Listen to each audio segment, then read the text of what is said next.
Dikirim ke panti asuhan saat usia 7 tahun setelah orang tuanya meninggal agar warisan jatuh ke tangan pamannya. Setelah dewasa anak itu rebut kembali yang menjadi haknya. Halo sahabat, apa kabar semuanya? Sebelum masuk ke ceritanya, jangan lupa nyalakan subtitle dan subscribe terlebih dahulu ya. Hujan rintik-rintik mengiringi prosesi pemakaman seolah-olah langit ikut berduka. Di antara lautan payung hitam yang memayungi kerumunan keluarga, handai taulan, dan rekan bisnis, berdiri seorang bocah lelaki berusia 7 tahun dengan seragam putih-putihnya yang terasa asing dan kaku. Galih, nama yang berarti hati atau jiwa, kini merasa jiwanya tercabik-cabik, hancur berkeping-keping bagai kaca yang diinjak-injak. Tangannya yang mungil menggenggam erat foto keluarga yang diambil setahun sebelumnya. Foto di mana mereka bertiga masih tersenyum bahagia, tak menyangka bahwa kebahagiaan itu akan lenyap begitu cepat, direnggut oleh kecelakaan mobil di jalan tol yang menghancurkan segalanya. "Diam ya, nak. Semua akan baik-baik saja," bisik Paman Rendra, adik kandung ayahnya, sambil menempatkan tangan berat di pundak Galih yang kecil. Suaranya terdengar parau, namun ada sesuatu dalam caranya memandang yang membuat Galih kecil merasa tidak nyaman. Seolah-olah di balik pelukan yang terasa hambar itu, tersembunyi sebuah niat yang tidak bisa ia pahami. "Kenapa? Kenapa ayah dan ibu harus pergi, Paman?" tanya Galih dengan suara bergetar. Matanya yang jernih memandang penuh pertanyaan ke wajah pamannya. Air mata yang sudah sejak tadi menggenang akhirnya tumpah membasahi pipinya yang pucat. Paman Rendra menghela napas panjang. Matanya sesaat melirik arah istrinya, Tante Mira, yang berdiri tak jauh dari mereka. "Ini semua sudah takdir, Galih. Kita harus ikhlas. Yang terpenting sekarang, Paman akan menjagamu. Paman janji." Tapi janji itu terasa kosong di telinga Galih. Dalam beberapa hari terakhir, sejak orang tuanya meninggal, Galih sudah merasakan perubahan sikap pamannya. Barang-barang di rumahnya mulai dibongkar, dokumen-dokumen ayahnya diperiksi dengan saksama, dan percakapan-percakapan berbisik yang sering terhenti ketika ia mendekat. Tapi aku ingin tinggal di rumahku sendiri, Paman," rengek Galih, masih berharap bisa kembali ke kamarnya yang penuh dengan mainan dan kenangan indah. "Rumah itu terlalu besar untukmu sendiri, nak," sahut Tante Mira yang mendekat. Wajahnya menunjukkan ekspresi iba yang terasa dipaksakan. "Kami sedang mengurus semuanya untukmu. Percayalah pada Paman dan Tante." Galih diam saja. Tangannya semakin erat menggenggam foto keluarganya. Ia ingat betapa ayahnya selalu berkata bahwa Paman Rendra adalah saudara yang harus selalu diwaspadai. "Dia baik, Galih, tapi terlalu cinta uang." Begitu ayahnya pernah berbisik suatu sore. Kini kalimat itu terngiang-ngiang di kepalanya, bergumul dengan rasa sedih dan kehilangan yang begitu dalam. Di kejauhan, peti-peti putih yang berisi jasad orang tuanya perlahan-lahan mulai diturunkan ke dalam liang lahat. Galih merasa seperti ada yang meremas kuat-kuat jantungnya. Ini nyata. Orang tuanya benar-benar pergi untuk selamanya. Dunia yang ia kenal selama 7 tahun hidupnya, tiba-tiba runtuh bagai istana pasir yang dihantam ombak. Dan di tengah puing-puing kehancuran itu, ia harus menghadapi kenyataan bahwa masa depannya kini berada di tangan paman yang tidak sepenuhnya ia percayai. Besok kita akan bicara tentang rencana untukmu, Galih," bisik Paman Rendra sambil mengusap punggung Galih. Tapi sentuhan itu justru membuatnya menggigil. Seolah-olah ada firasat buruk yang mengintai di balik kata-kata rencana yang diucapkan pamannya. Galih memandang untuk terakhir kalinya ke arah makam orang tuanya. Hatinya hancur namun sebuah tekad kecil mulai tumbuh. Ia berjanji dalam hati, ia akan menjadi kuat seperti yang selalu diharapkan ayahnya. Ia akan melindungi segala yang menjadi hak orang tuanya. Meski saat ini ia belum mengerti sepenuhnya apa arti dari warisan yang ditinggalkan untuknya. Yang ia tahu, hidupnya telah berubah selamanya. Dan langit senja yang jingga itu seakan menjadi saksi bisu atas runtuhnya dunia kecil seorang Galih. Malam itu begitu sunyi dan terasa lebih dingin daripada malam-malam sebelumnya. Galih terbangun dari tidurnya yang gelisah, dipenuhi mimpi buruk tentang kejadian hari itu. Kamar guest room di rumah Paman Rendra terasa asing dan menakutkan. Bayangan-bayangan furnitur tampak seperti monster yang siap menerkam. Perutnya terasa lapar. Sejak sore ia hampir tidak menyentuh makanannya karena sedih yang begitu mendalam. Dengan langkah tertatih-tatih, ia keluar kamar menuju dapur, berharap sesuap makanan untuk mengganjal perutnya. Saat melewati ruang tamu, Ia mendengar suara berbisik-bisik dari balik pintu yang terbuka sedikit. Tertarik, Galih mendekat dengan diam-diam, bersembunyi di balik tirai tebal yang mengelilingi pintu. Dari celah kecil itu, ia bisa melihat Paman Rendra dan Tante Mira sedang duduk di sofa. Wajah mereka terlihat tegang dalam cahaya lampu temaram. "Kita harus bertindak cepat, Ren," desis Tante Mira. Suaranya tajam seperti pisau. "Besok kita harus segera membawanya ke panti asuhan sebelum keluarga lain ikut campur." Paman Rendra menghela napas panjang. Tangannya mengusap-usap dahinya yang berkeringat. "Tapi dia anak kakakku, Mira. Apa kita tidak bisa?" "Tidak," potong Tante Mira dengan suara keras, sebelum kemudian menurunkan volumenya kembali. "Dengarkan, dengan dia di panti asuhan, kita bisa mengasuh warisannya sebagai wali sah. Asetnya cukup besar, toko kelontong yang lumayan laris, tanah warisan di daerah yang sedang naik daun. Semua bisa kita kendalikan sampai dia dewasa nanti." Galih menahan napas. Jantungnya berdebar kencang. Kata, panti asuhan, terngiang-ngiang di kepalanya seperti lonceng kematian. Tapi bagaimana dengan perasaan Galih? Dia baru kehilangan orang tuanya. Bantah Paman Rendra, meski suaranya terdengar lemah, tidak meyakinkan. Tante Mira mendesah kesal. "Dia hanya anak berusia 7 tahun. Ron, dia tidak akan mengerti. Dan ini untuk kebaikan kita semua. Lihat saja, bisnis kita sedang terpuruk, hutang menumpuk. Warisan Galih bisa menyelamatkan kita." "Tapi, surat wasit?" tanya Paman Rendra dengan ragu. "Kita urus besok. Notarisnya adalah teman ayahmu dulu. Dia pasti mau membantu. Kita bisa atur supaya kita yang ditunjuk sebagai wali sampai Galih dewasa." Galih tidak bisa lagi menahan tangisnya. Sebutir air mata jatuh menimpa lantai. Ia cepat-cepat mengusap wajahnya. Tapi langkah mundurnya tanpa sengaja membuat lantai berderit. "Siapa di sana?" tanya Tante Mira tiba-tiba, bangkit dari tempat duduknya. Dengan jantung berdebar kencang, Galih bergegas kembali ke kamar, lari sekencang-kencangnya dengan hati yang remuk redam. Ia membanting pintu kamar dan melompat ke tempat tidur, memejamkan mata sekuat tenaga, berpura-pura tertidur. Beberapa saat kemudian, pintu kamarnya terbuka perlahan. Sinar lampu koridor menerobos masuk, membentuk siluet 2 orang dewasa yang berdiri di ambang pintu. "Dia tidur," bisik Paman Rendra. "Bagus," sahut Tante Mira. "Besok pagi kita langsung bawa dia ke panti asuhan. Semua akan beres." Pintu tertutup kembali, meninggalkan Galih dalam kegelapan yang semakin pekat. Kali ini, air matanya tidak bisa lagi dibendung. Ia menangis dalam pelukan bantal, tubuhnya menggigil ketakutan dan kesepian. Kata-kata, panti asuhan, terus bergema dalam pikirannya, bersanding dengan janji kosong Paman Rendra di pemakaman bahwa ia akan menjaganya. Di balik kesedihan yang menyiksa, sebuah pemahaman mulai tumbuh dalam benak Galih yang masih belia. Ia mengerti sekarang, ia tidak diinginkan. Keberadaannya hanya dianggap sebagai penghalang untuk mendapatkan harta orang tuanya. Dengan erat ia memeluk foto keluarganya, berbisik lirih pada wajah orang tuanya yang tersenyum dalam foto. "Aku janji, Ayah, Ibu, aku akan kuat. Aku akan kembali."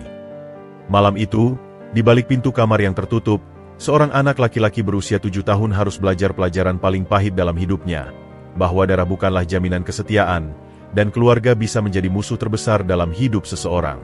Keesokan harinya, matahari bersinar dengan sinarnya yang kejam, seakan mengejek kesedihan yang masih menyelimuti hati Galih.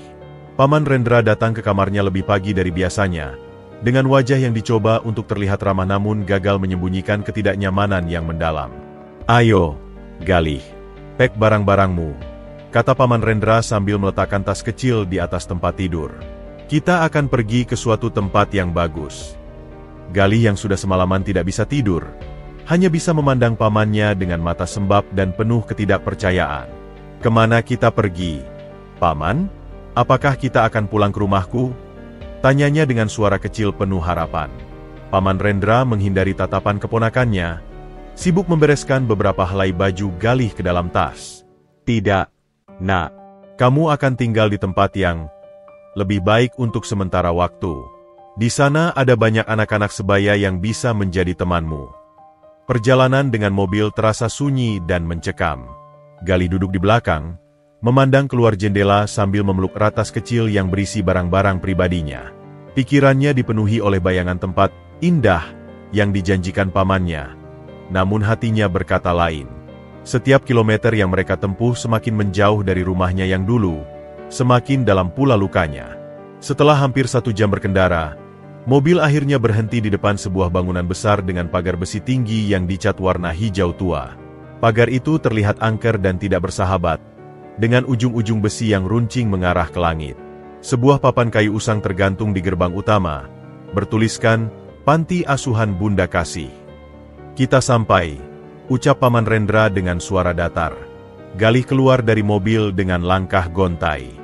Matanya menatap tak percaya pada gedung tua yang terlihat suram itu. Ini, tempat yang bagus. Paman? Tanyanya dengan suara bergetar. Paman Rendra menarik napas dalam. Ini untuk kebaikanmu, Galih. Percayalah pada Paman. Saat mereka mendekati gerbang, seorang wanita parubaya dengan wajah lelah keluar dari gedung utama. Ibu Sari, ini keponakan saya yang saya ceritakan, kata Paman Rendra pada wanita itu. Ibu Sari memandang Galih dengan tatapan penuh simpati. Selamat datang, nak. Tiba-tiba, Galih menarik lengan pamannya. Jangan tinggalkan aku di sini, Paman. Aku janji akan jadi anak baik. Aku tidak akan merepotkan, tangisnya. Paman Rendra melepaskan genggaman Galih dengan kasar. Ini bukan pilihan, Galih. Semua sudah diatur. Tapi kenapa? Apa salahku? Teriak Galih sambil terus menangis. Dengarlah, nak. Paman Rendra berjongkok, memandang wajah Galih dengan tatapan keras. Kamu harus tinggal di sini sampai urusan warisan orang tuamu selesai. Ini yang terbaik untuk semua. Tante Mira yang selama ini diam di dalam mobil, tiba-tiba membuka kaca jendela. Cepatlah, Ren. Kita masih harus menemui notaris. Kata, warisan, dan notaris, itu seperti menyiram bensin pada api kemarahan Galih. Ia teringat percakapan yang didengarnya semalam. Kamu hanya ingin uang ayah dan ibu. Kamu ingin mencurinya dariku. Teriaknya tanpa berpikir. Tamparan keras mendarat di pipi Galih. Jangan lancang, anak tidak tahu diri, hardik Paman Rendra. Ibu Sari cepat-cepat menahan. Tolong, Pak, tidak perlu kekerasan. Dengan gerakan kasar, Paman Rendra mendorong Galih ke arah Ibu Sari. Ambil dia. Saya akan urus administrasinya. Pintu pagar besi itu tertutup dengan bunyi berderit yang menusuk telinga, mengunci Galih di dalam lingkungan yang asing dan menakutkan. Dari balik jeruji besi, Galih bisa melihat Paman Rendra berjalan cepat menuju mobil tanpa sekalipun menoleh ke belakang. Paman, jangan tinggalkan aku, teriak Galih sekuat tenaga. Tangannya mencengkeram erat jeruji pagar. Tapi mobil itu sudah melaju, meninggalkannya sendirian. Galih terpeleset dan jatuh berlutut di tanah. Tubuhnya terguncang oleh isak tangis yang menyayat hati. Rasanya seperti seluruh dunia telah berkhianat padanya. Ibu Sari berlutut di sampingnya, dengan lembut meletakkan tangan di punggungnya. Sudah, nak, sudah, bisiknya lembut. Kadang hidup tidak adil, tapi kamu harus kuat. Galih mengangkat wajahnya yang basah oleh air mata. Aku benci mereka. Aku benci semua orang. Teriaknya dalam kepedihan yang mendalam. Di saat itu, dalam hati Galih yang berusia 7 tahun, sebuah sumpah terucap, ia akan bertahan. Ia akan membuktikan bahwa mereka salah. Dan suatu hari nanti, ia akan kembali untuk mengambil apa yang menjadi haknya. Hari-hari pertama Galih di Panti Asuhan Bunda Kasih terasa seperti menjalani hukuman penjara yang tidak tahu kapan akan berakhir. Kamar yang ia tempati bersama 9 anak laki-laki lainnya berbau apek dan lembab, dengan dinding yang catnya mengelupas di berbagai sudut. Ranjang besi berderit yang menjadi tempat tidurnya memiliki kasur tipis dengan bercak-bercak yang tidak jelas asalnya, dan selimut yang seratnya sudah mulai menipis, hampir tidak mampu menahan dinginnya malam. Kamu dapat tempat tidur itu, kata seorang anak laki-laki bertubuh besar bernama Anton, menunjuk ranjang paling dekat dengan kamar mandi. Itu tempat anak baru. Galih mengangguk patuh, tidak berani membantah. Dengan tas kecil masih tergenggam di tangan, Ia berjalan menuju ranjang yang dimaksud. Bau pesing menyengat dari kamar mandi yang pintunya tidak pernah benar-benar tertutup membuatnya ingin muntah. "Baru datang?" tanya Anton dengan nada menggertak, menghalangi jalan Galih. "Iya," jawab Galih singkat, menundukkan kepala. "Di sini, kami punya peraturan." Anton mendekat, diikuti dua anak lainnya yang tampak seperti pengikutnya. Anak baru harus bagi-bagi jatah makan selama seminggu. "Besok, waktu sarapan, rotimu untuk aku. Ngerti?" Galih hanya bisa mengangguk lemah. Hatinya bergetar ketakutan. Ia meletakkan tasnya di ranjang dan mulai membereskan barang-barangnya yang sedikit itu. Foto keluarganya ia simpan di bawah bantal, khawatir akan diambil oleh anak-anak lain. Malam pertama adalah mimpi buruk yang nyata. Suara dengkuran, batuk-batuk, dan tangisan anak-anak lain saling bersahutan. Dinginnya lantai yang merambat melalui kasut tipis membuatnya menggigil. Lebih dari itu, kerinduan pada orang tuanya menusuk seperti pisau tajam. Galih memeluk erat bantalnya, berusaha menahan isak tangis yang ingin meledak. Keesokan harinya, saat bel sarapan berbunyi, semua anak bergegas ke ruang makan. Seperti yang diperintahkan Anton, Galih dengan patuh memberikan rotinya. Tapi rupanya itu belum cukup. "Susunya juga," geram Anton sambil menyambar kotak susu dari tangan Galih.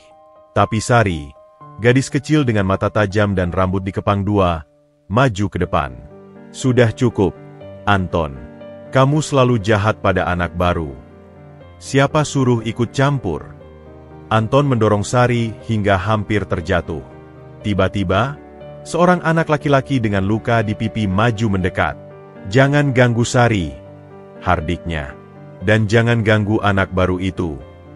"Ah, Rudi, si jagoan," ejek Anton, tapi langkahnya sudah mundur. Rudi dikenal sebagai anak yang berani dan kuat, meski usianya sama dengan mereka. Setelah Anton pergi, Rudi menepuk pundak Galih. "Nama aku Rudi. Jangan takut sama Anton. Dia cuma besar tapi pengecut." Sari tersenyum pada Galih. "Aku Sari. Kamu?" Galih." Jawabnya masih gemetar. "Di sini memang keras pada awalnya," kata Rudi sambil memimpin Galih ke meja makan. "Tapi kamu akan belajar bertahan." Sambil duduk memunggungi tembok, Rudi diam-diam memberikan separuh rotinya pada Galih. "Aku sembunyikan dari kemarin," bisiknya. "Makanlah." Air mata mulai menggenang di mata Galih. Ini adalah kebaikan pertama yang ia terima sejak tiba di tempat ini. Hari itu berlanjut dengan rutinitas yang kaku dan disiplin ketat. Mereka harus bangun pukul 5, merapikan tempat tidur, bersih-bersih, lalu berbaris untuk sarapan. Setelah itu ada sekolah di SD dekat panti, lalu kembali untuk mengerjakan tugas panti. Ada yang cuci piring, ada yang menyapu halaman, ada yang mencuci baju. Galih mendapat tugas mencuci piring bersama 3 anak lainnya. Tangannya yang kecil harus membersihkan tumpukan piring untuk 50 anak. Air dingin dan sabut cuci yang kasar membuat jari jemarinya merah dan perih. "Sini, aku bantu," tawara Rudi yang kebetulan lewat. "Aku sudah selesai dengan tugas bersih-bersih kamarku." "Terima kasih," bisik Galih, merasa lega. "Satu tips," kata Rudi sambil mengambil spons. "Di sini kamu harus terlihat kuat. Kalau tidak, mereka akan terus mengganggumu. Tapi jangan khawatir, aku dan Sari akan jagain kamu." Malamnya, ketika semua anak sudah tertidur, Galih diam-diam mengeluarkan foto orang tuanya dari bawah bantal. Dalam cahaya remang-remang yang masuk dari jendela, ia memandangi wajah ayah dan ibunya. "Bu, ayah," bisiknya lirih, suaranya tersendat. "Di sini sangat sulit. Aku takut. Aku rindu kalian." Sebutir air mata jatuh menimpa foto itu. "Tapi aku janji akan kuat." Seperti yang ayah selalu katakan, orang kuat tidak pernah menyerah. Dari ranjang sebelah, Rudi terbangun dan melihat Galih menangis. Diam-diam ia menghampiri. "Sedih ya?" tanyanya lembut. Galih cepat-cepat menyeka air matanya. Aku rindu rumah." Rudi mengangguk, duduk di pinggir ranjang. "Aku juga awalnya begitu. Orang tuaku meninggal karena kebakaran 2 tahun lalu. Tapi lama-lama, Kita akan terbiasa. Ibu Sari bilang, hidup ini seperti sungai, harus terus mengalir meski ada batu yang menghadang. Mereka duduk berdua dalam diam beberapa saat, ditemani oleh derit ranjang besi dan dengkuran anak-anak yang tertidur. Besok, kata Rudi akhirnya, aku akan ajari kamu cara bertahan di sini. Sekarang coba tidur. Setelah Rudi kembali ke tempat tidurnya, Galih memandang sekali lagi foto orang tuanya sebelum menyimpannya. Mungkin, pikirnya, di tempat yang keras ini, ia masih bisa menemukan secercah harapan. Persahabatan dengan Rudi dan Sari adalah cahaya pertama dalam kegelapan yang selama ini menyelimutinya. Tapi di sudut hatinya yang paling dalam, tekadnya sudah bulat. Ia akan bertahan, ia akan belajar, dan suatu hari nanti, ia akan membalas semua ketidakadilan yang ia alami. Panti asuhan ini bukan akhir, melainkan awal dari perjalanan panjangnya. Minggu-minggu berlalu dengan kepahitan yang mulai terasa membentuk kebiasaan. Galih perlahan belajar navigasi kehidupan di panti asuhan, meski setiap hari masih membawa tantangan tersendiri. Suatu sore, ketika hujan gerimis membasahi halaman panti, Galih duduk sendiri di bawah atap seng yang bocor, menatap kosong ke arah genangan air yang semakin meluas. Seragam sekolahnya yang basah masih melekat di tubuhnya. Anton dan kawan-kawannya telah menjebaknya jatuh ke dalam selokan di perjalanan pulang dari sekolah. Tidak ada gunanya, bisik Galih pada dirinya sendiri. Air mata bercampur dengan air hujan di pipinya. Aku tidak kuat lagi. Kenapa duduk di sini sendirian, Galih? Suara lembut itu membuatnya terkejut. Galih menoleh dan melihat Ibu Sari berdiri di belakangnya, memegang payung sederhana. Wajah wanita paruh baya itu penuh dengan keprihatinan yang tulus. Seragammu basah. Ayo masuk sebelum kamu sakit, ucap Ibu Sari sambil mengulurkan tangan. Tapi Galih hanya menggeleng, menundukkan kepala lagi. Biarkan saja, Bu. Tidak ada yang peduli. Ibu Sari mendesah pelan, lalu duduk di samping Galih meski lantai basah. Saya peduli, Galih. Setiap anak di sini, saya anggap seperti anak sendiri. Tapi kenapa hidup harus sekejam ini? Tanya Galih, suaranya bergetar. Aku kehilangan orang tua, dikhianati keluarga, dan sekarang di sini, setiap hari seperti neraka. Ibu Sari memandang Galih dengan mata yang penuh pengertian. Dengarkan, Nak, hidup memang tidak selalu adil.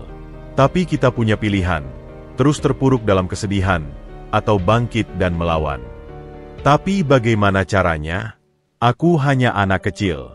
Apa yang bisa aku lakukan?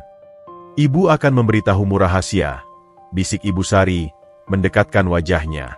Pendidikan adalah senjatamu. Dengan ilmu, tidak ada yang bisa menghancurkanmu. Dengan pengetahuan, kau bisa membela diri dan memperjuangkan apa yang menjadi hakmu. Galih mengangkat kepalanya. Matanya mulai menunjukkan sedikit cahaya. Tapi, bagaimana pendidikan bisa membantuku melawan Anton? Atau mengambil kembali warisanku dari Paman Rendra? Ibu Sari tersenyum kecil. Mari ibu ceritakan sesuatu. Dulu, ibu juga seperti kamu. Yatim piatu sejak kecil, harus berjuang sendirian. Tapi ibu memilih untuk belajar keras. Sekarang, meski hanya sebagai pengasuh di panti ini, ibu bisa membantu anak-anak seperti kamu. Ia menepuk pundak Galih. Jika kau ingin mengubah takdirmu, mulailah dengan mengisi kepalamu. Bukan dengan mengisi hatimu dengan kebencian. Tapi mereka terus menggangguku, Bu. Anton dan teman-temannya. Ibu tahu. Tapi lihat Rudi dan Sari. Mereka juga punya masalah sendiri. Tapi mereka memilih untuk menjadi kuat dengan cara yang benar. Rudi dengan keberaniannya yang melindungi yang lemah. Sari dengan kepandaiannya yang membuat semua guru menghormatinya. Galih diam sejenak, mempertimbangkan kata-kata Ibu Sari. Jadi, aku harus belajar yang rajin. Lebih dari itu, jawab Ibu Sari tegas. Kau harus menjadi yang terbaik. Tidak hanya di sekolah, tapi dalam segala hal. Ketika kau menjadi luar biasa, tidak ada yang bisa mengabaikanmu. Suaramu akan didengar, hakmu akan diakui. Perlahan, Galih mengangguk. Ada sesuatu dalam kata-kata Ibu Sari yang menyentuh hatinya. Aku akan coba, Bu. Bukan coba, Galih. Lakukan. Ibu Sari berdiri, mengulurkan tangannya lagi. Sekarang ayo, ganti baju basahmu. Ibu, ada buku-buku bagus di ruang baca yang bisa kau pinjam. Hari-hari berikutnya, perubahan kecil mulai terlihat pada Galih. Setiap kali Anton dan kawan-kawannya mengganggunya, ia berusaha tidak menunjukkan ketakutan. Di sekolah, ia mulai benar-benar memperhatikan pelajaran. Setelah pulang, alih-alih langsung bermain, ia menghabiskan waktu di perpustakaan kecil panti yang berdebu. Suatu sore, Ibu Sari menemukan Galih sedang asyik membaca buku tentang tokoh-tokoh besar dunia. "Hebat, kau sudah menemukan buku favorit ibu," katanya sambil duduk di sebelah Galih. "Buku ini berkisah tentang orang-orang yang mengubah dunia, Bu," kata Galih dengan mata berbinar. "Mereka semua melalui masa-masa sulit seperti aku." "Tepat sekali," Ibu Sari tersenyum. "Mereka tidak lahir hebat. Mereka menjadi hebat karena tidak menyerah pada keadaan." "Bu," tanya Galih tiba-tiba, "apa ibu pikir suatu hari nanti aku bisa seperti mereka? Bisa memperjuangkan hakku dan membuktikan bahwa Paman Rendra salah?" Ibu Sari memandang Galih dengan penuh keyakinan. "Galih, ibu sudah bertahun-tahun bekerja di sini, bertemu dengan banyak anak. Dan ibu bisa katakan padamu, ada sesuatu yang istimewa dalam dirimu. Suatu hari nanti, kau akan membuktikan pada semua orang bahwa dari tempat yang dianggap orang sebagai terkucil, bisa lahir seorang pemenang." Kata-kata itu seperti mantra ajaib bagi Galih. Untuk pertama kalinya sejak tiba di panti asuhan, ia merasa ada harapan.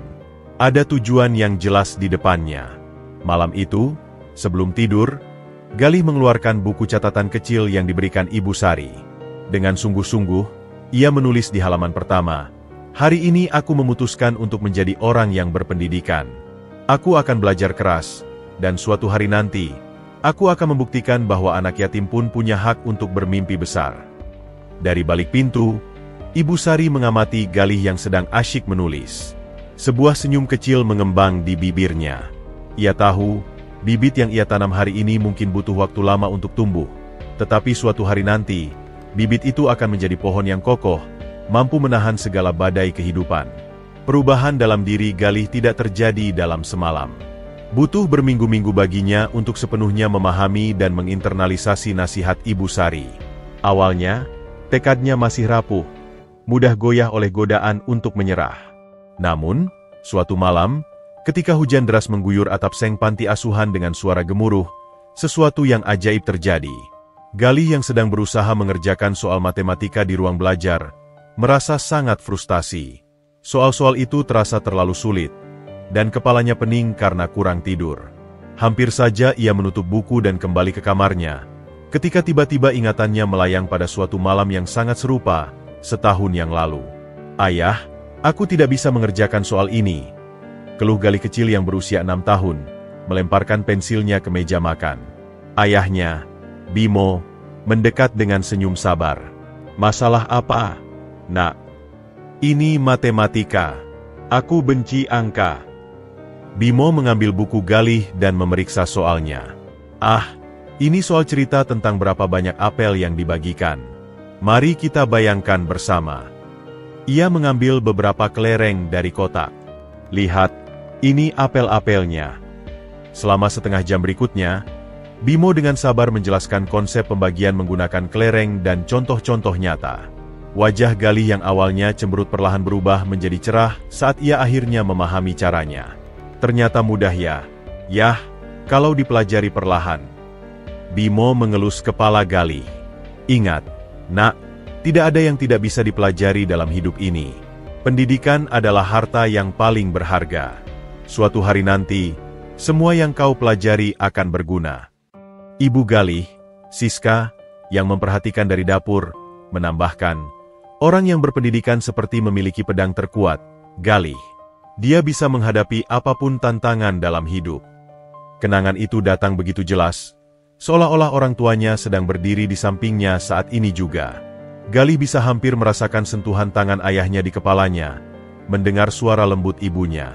Air mata mulai menggenang di matanya. Tapi kali ini bukan air mata keputusasaan. "Ayah, Ibu," bisiknya lirih. "Aku ingat sekarang." Dengan semangat baru, Galih membuka kembali buku matematikanya. Kali ini, ia mengingat cara ayahnya mengajarkan dengan sabar, menggunakan benda-benda di sekitarnya sebagai alat peraga.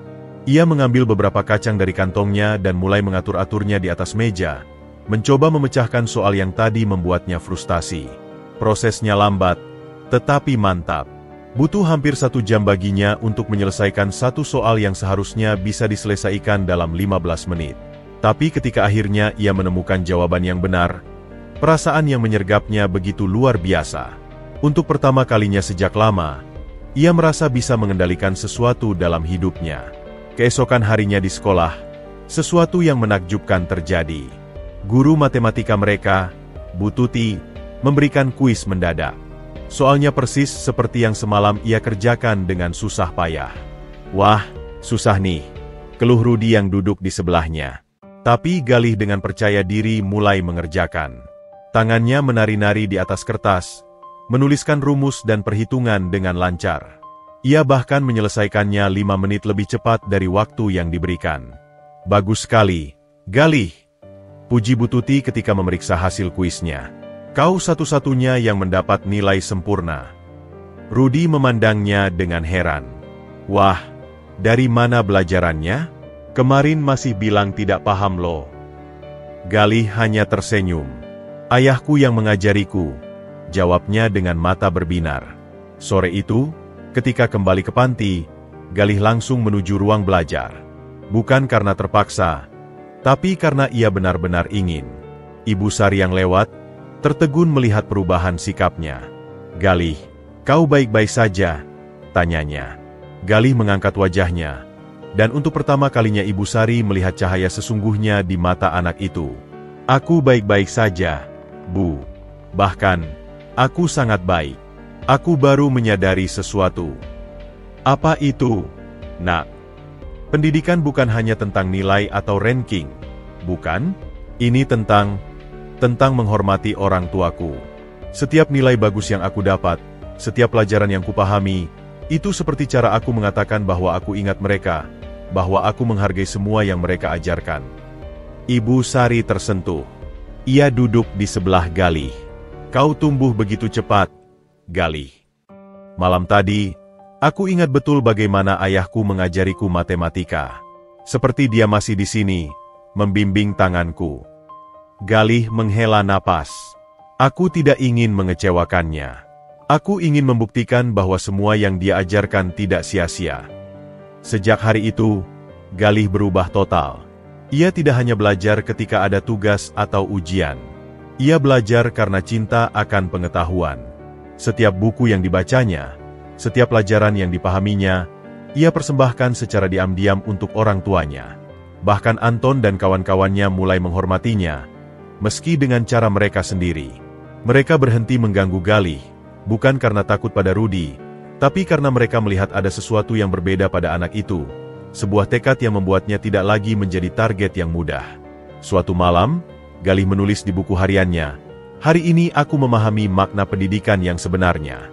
Ini bukan sekadar senjata untuk melawan ketidakadilan, tapi juga jembatan yang menghubungkanku dengan ayah dan ibu.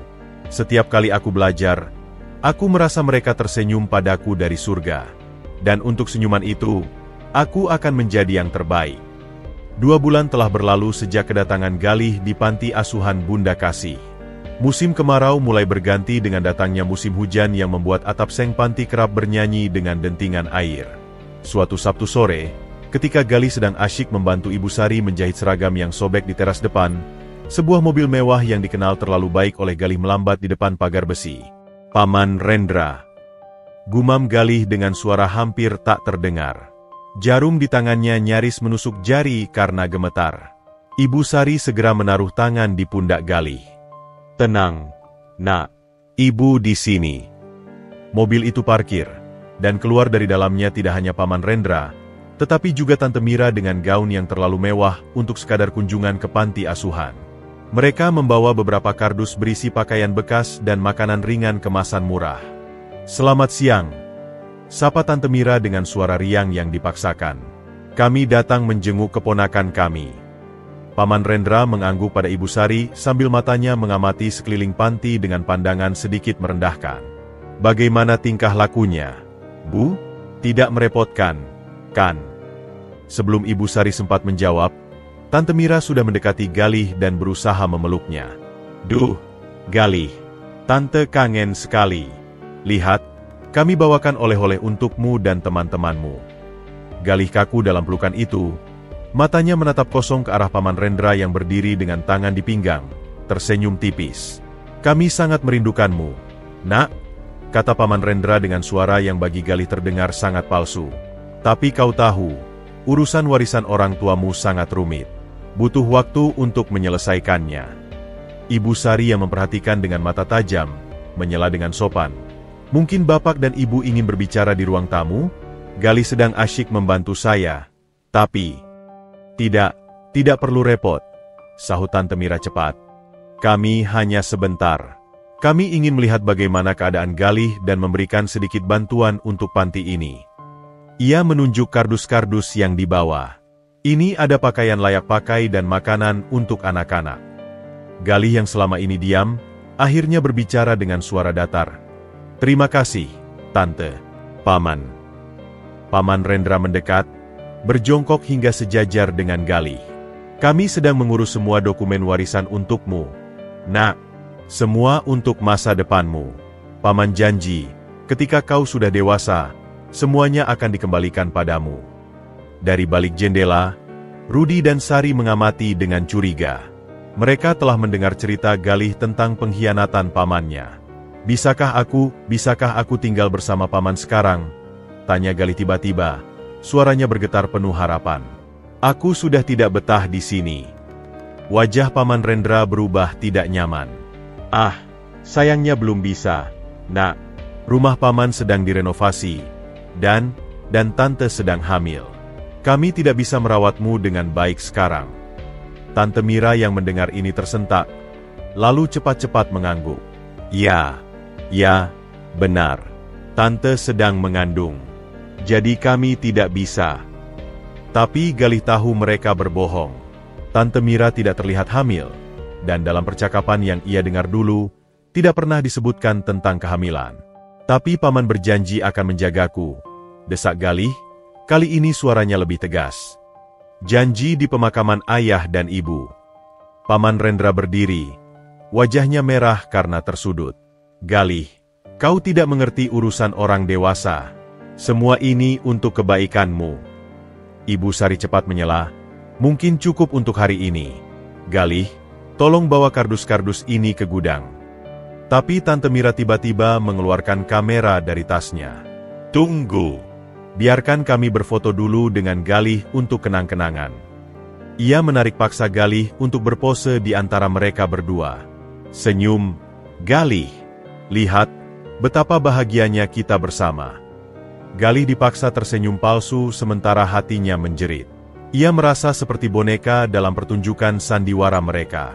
Setelah beberapa foto, Paman Rendra mengeluarkan amplop dari saku jasnya. Ini sedikit sumbangan untuk panti, katanya pada Ibu Sari dengan suara cukup keras sehingga anak-anak lain yang sedang mengintip bisa mendengarnya. Kami ingin memastikan Galih mendapat yang terbaik di sini. Sebelum pergi, Tante Mira memeluk Galih lagi dan berbisik. Jangan lupa, kami keluarga MU satu-satunya. Jangan percaya pada orang lain di sini. Mobil mereka akhirnya pergi, meninggalkan Galih berdiri kaku di depan pagar. Rudi dan Sari segera menghampirinya. Mereka munafik, geram Rudi. Pamer di depan kami seolah-olah mereka peduli. Sari memandang Galih dengan penuh simpati. Kamu baik-baik saja? Galih mengangguk pelan. Matanya masih menatap jalanan kosong tempat mobil pamannya menghilang.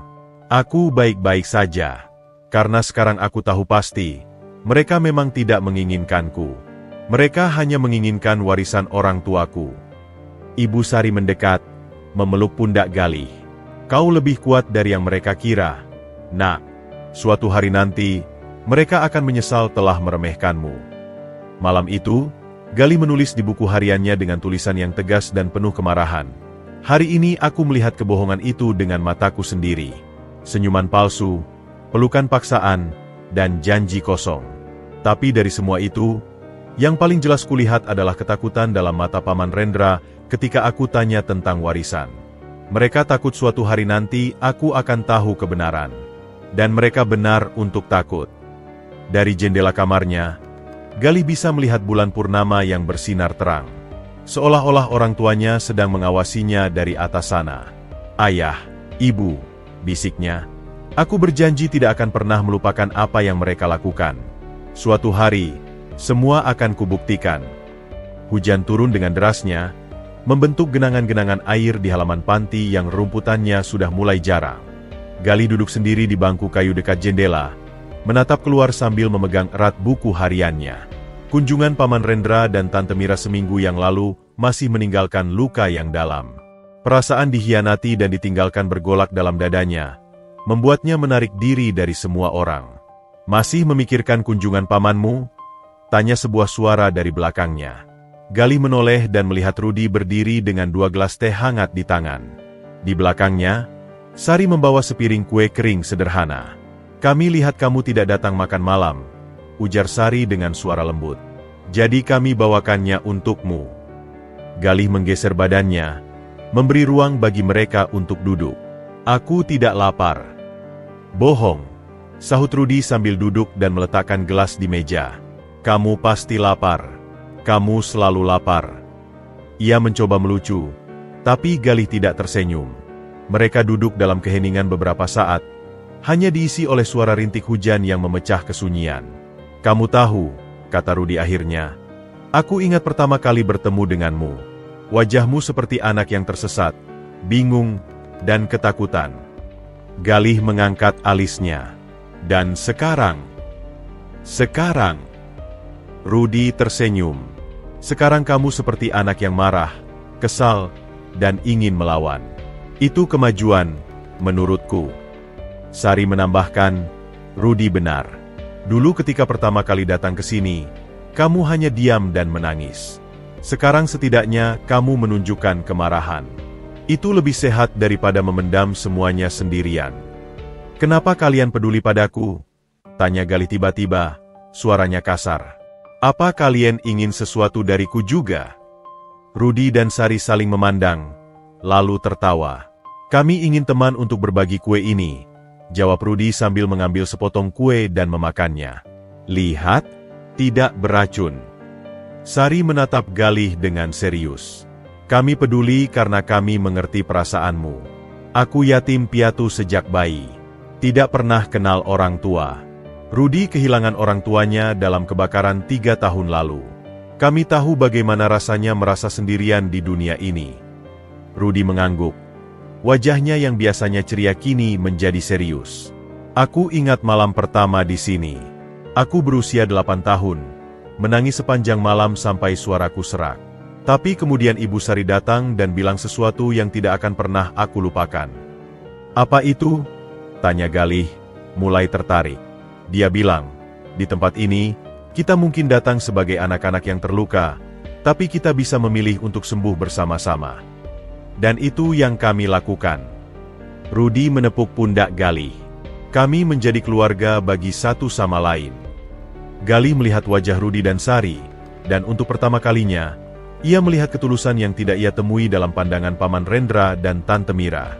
Aku minta maaf," gumam Galih. "Aku tidak bermaksud kasar." "Tidak perlu minta maaf," sahut Sari. "Kami mengerti." Mereka duduk kembali dalam keheningan. Kali ini lebih nyaman. Hujan mulai reda, meninggalkan tetesan-tetesan air yang jatuh dari atap. Apakah kalian tidak takut pada Anton dan teman-temannya?" tanya Galih setelah beberapa saat. Rudi terkekeh. Anton itu seperti anjing yang menggonggong. Dia hanya berani pada anak-anak yang menunjukkan ketakutan. "Suatu hari, aku sudah muak dengan kelakuannya. Jadi aku hadapi dia di depan semua orang. Kami hampir berkelahi, tapi kemudian aku bilang sesuatu yang membuatnya berhenti." "Apa yang kau katakan?" "Aku bilang, kita semua sudah cukup menderita di dunia ini. Kenapa kita harus saling menyakiti?" Rudi mengangkat bahu. Dia terkejut. Mungkin karena tidak ada yang pernah berbicara seperti itu padanya. Sejak itu, dia masih kadang-kadang jahat, tapi tidak se-ekstrem dulu. Sari menambahkan, Itulah kekuatan persahabatan, Galih. Bersama-sama, kita lebih kuat. Aku yang pintar akademis, Rudy yang berani, dan kamu. Aku apa? Tanya Galih penasaran. Kamu punya tekad yang kuat, jawab Sari. Aku bisa melihatnya di matamu. Kamu punya alasan untuk bertarung, untuk membuktikan sesuatu. Malam semakin larut, dan lampu-lampu di panti mulai dinyalakan satu persatu. Mereka masih duduk di bangku itu, bercerita tentang masa lalu mereka, tentang mimpi dan harapan mereka. Suatu hari nanti, kata Galih tiba-tiba, suaranya penuh keyakinan. Aku akan mengambil kembali apa yang menjadi hakku. Aku akan membuktikan bahwa Paman Rendra salah. Kami akan membantumu, janji Rudy tanpa ragu. Kita akan membantumu, koreksi Sari sambil tersenyum. Kita adalah tim. Ketika akhirnya mereka harus kembali ke kamar masing-masing, Galih merasa beban di hatinya terasa lebih ringan. Untuk pertama kalinya sejak orang tuanya meninggal, ia merasa memiliki keluarga lagi, bukan keluarga darah, tapi keluarga pilihan. Di pintu kamar, Rudy berhenti dan menoleh pada Galih. Kamu tahu, persahabatan kita seperti hujan ini. Apa maksudmu? Hujan datang setelah kemarau panjang, menyegarkan segala sesuatu yang layu. Rudy tersenyum. Kau adalah kemarau panjang kami, Galih. Dan kami senang akhirnya hujan datang. Malam itu, Galih menulis di buku hariannya, hari ini aku menemukan bahwa keluarga tidak selalu tentang darah. Terkadang, keluarga adalah tentang orang-orang yang memilih untuk tetap berada di sampingmu ketika seluruh dunia meninggalkanmu.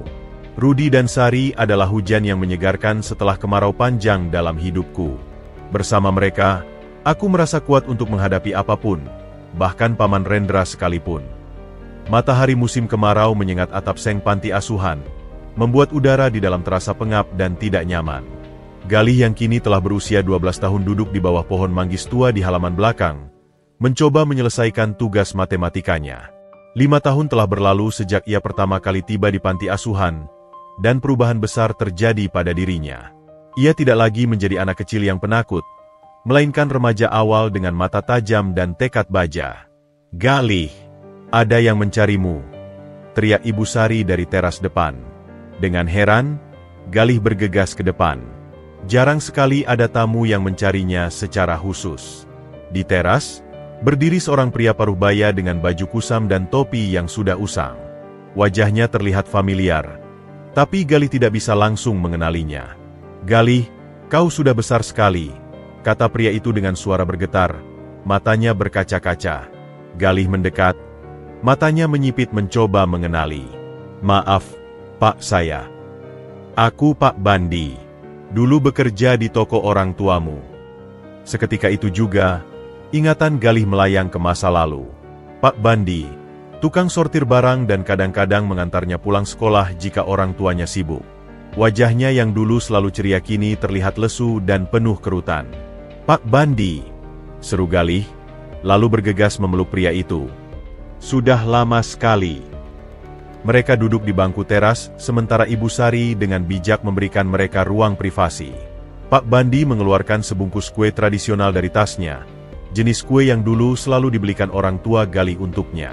Aku tidak bisa lama-lama, kata Pak Bandi sambil menatap Galih dengan penuh kasih. Aku hanya ingin memastikan kau baik-baik saja. Bagaimana kabar toko orang tuaku? Tanya Galih hati-hati. Wajah Pak Bandi berubah muram. Ia menunduk, memainkan ujung bajunya. Itu yang ingin kubicarakan denganmu, Galih. Toko itu sudah tidak ada lagi. Galih merasa seperti ditampar. Tidak ada? Apa maksudnya? Pamanmu, Paman Rendra, dia menjual toko itu setahun setelah kau tinggal di sini. Pak Bandi menghela napas berat. Dia bilang butuh uang untuk biaya perawatanmu dan urusan warisan. Tapi, desak Galih, hatinya berdebar kencang. Dia menggantinya dengan bisnis supplier yang jelas-jelas bermasalah. Aku sempat bekerja di sana beberapa bulan, tapi kemudian dipecat ketika bertanya terlalu banyak tentang laporan keuangan. Pak Bandi menatap Galih dengan penuh simpati. Dia menyanyiakan warisan orang tuamu. Nak, uang hasil penjualan toko itu habis untuk gaya hidup mereka, mobil baru, renovasi rumah. Galih merasa dunia berputar. Ia tahu Paman Rendra tidak jujur, tapi tidak menyangka sampai segitiga. Ada sesuatu lagi, lanjut Pak Bandi dengan suara berbisik. Sebelum ibumu meninggal, dia pernah memberiku amplop. Katanya, Bandi, simpan ini untuk Galih. Berikan padanya ketika ia sudah cukup besar untuk memahami. Dengan tangan gemetar, Pak Bandi mengeluarkan amplop coklat yang sudah usang dari saku dalam jaketnya. Aku menyimpannya selama 5 tahun ini. Aku tidak berani memberikannya pada Paman Rendra. Galih menerima amplop itu dengan hati berdebar. Di dalamnya, terdapat surat tulisan tangan ibunya dan beberapa dokumen penting. Fotokopi surat wasit asli, laporan keuangan toko selama 6 bulan terakhir sebelum orang tuanya meninggal, dan sebuah kunci kecil. Dengan air mata menggenang, Galih membaca surat ibunya. Untuk Galih tersayang, jika kau membaca surat ini, berarti ibu sudah tidak ada di sampingmu. Maafkan ibu dan ayah harus pergi terlalu cepat. Tolong jadilah anak yang kuat dan baik seperti selalu. Tentang warisan, ibu sudah mengatur semuanya dengan notaris. Semua untukmu. Hati-hati dengan Paman Rendra, dia selalu iri dengan kesuksesan ayah. Kunci ini adalah kunci safe deposit box di Bank Sentral, nomor 347. Passwordnya adalah tanggal ulang tahunmu. Ingatlah, nak, apapun yang terjadi, kami selalu menyayangimu. Jadilah orang yang jujur dan berintegritas, seperti ayahmu. Dengan sayang, ibumu. Air mata Galih kini bercucuran tanpa bisa dibendung. Surat ini seperti suara ibunya yang datang dari masa lalu, memperingatkannya, membimbingnya. Terima kasih, Pak Bandi. Isak Galih sambil memeluk pria itu erat-erat. Terima kasih sudah menyimpan ini untukku. Aku berhutang pada orang tuamu, jawab Pak Bandi dengan suara serak. Mereka selalu baik padaku. Aku tidak tega melihat warisan mereka dihambur-hamburkan begitu saja. Mereka berbincang lebih lama. Pak Bandi bercerita bagaimana Paman Rendra dengan cepat mengambil alih semua aset, memecat karyawan lama, dan mengganti mereka dengan orang-orang kepercayaannya sendiri. Bisnis supplier yang dia jalani sekarang juga bermasalah, tambah Pak Bandi. Banyak utang pada supplier lain, dan katanya dia menggunakan sertifikat tanah warisan orang tuamu sebagai jaminan. Setelah Pak Bandi pergi dengan janji akan tetap berhubungan, Galih duduk termenun lama di teras. Surat ibunya masih tergenggam erat di tangannya. Kemarahan yang ia rasakan berbeda dengan kemarahan biasanya. Ini lebih dalam, lebih tajam, dan lebih dingin. Ibu Sari mendekat dan duduk di sampingnya. Apa yang terjadi, nak? Dengan suara datar, Galih menceritakan segalanya. Ibu Sari mendengarkan dengan wajah semakin serius. Jadi sekarang aku tahu kebenarannya, kata Galih akhirnya, matanya berbinar dengan tekad baru. Aku tidak hanya berjuang untuk diriku sendiri, tapi untuk menghormati keinginan terakhir orang tuaku. Apa yang akan kau lakukan? Tanya Ibu Sari.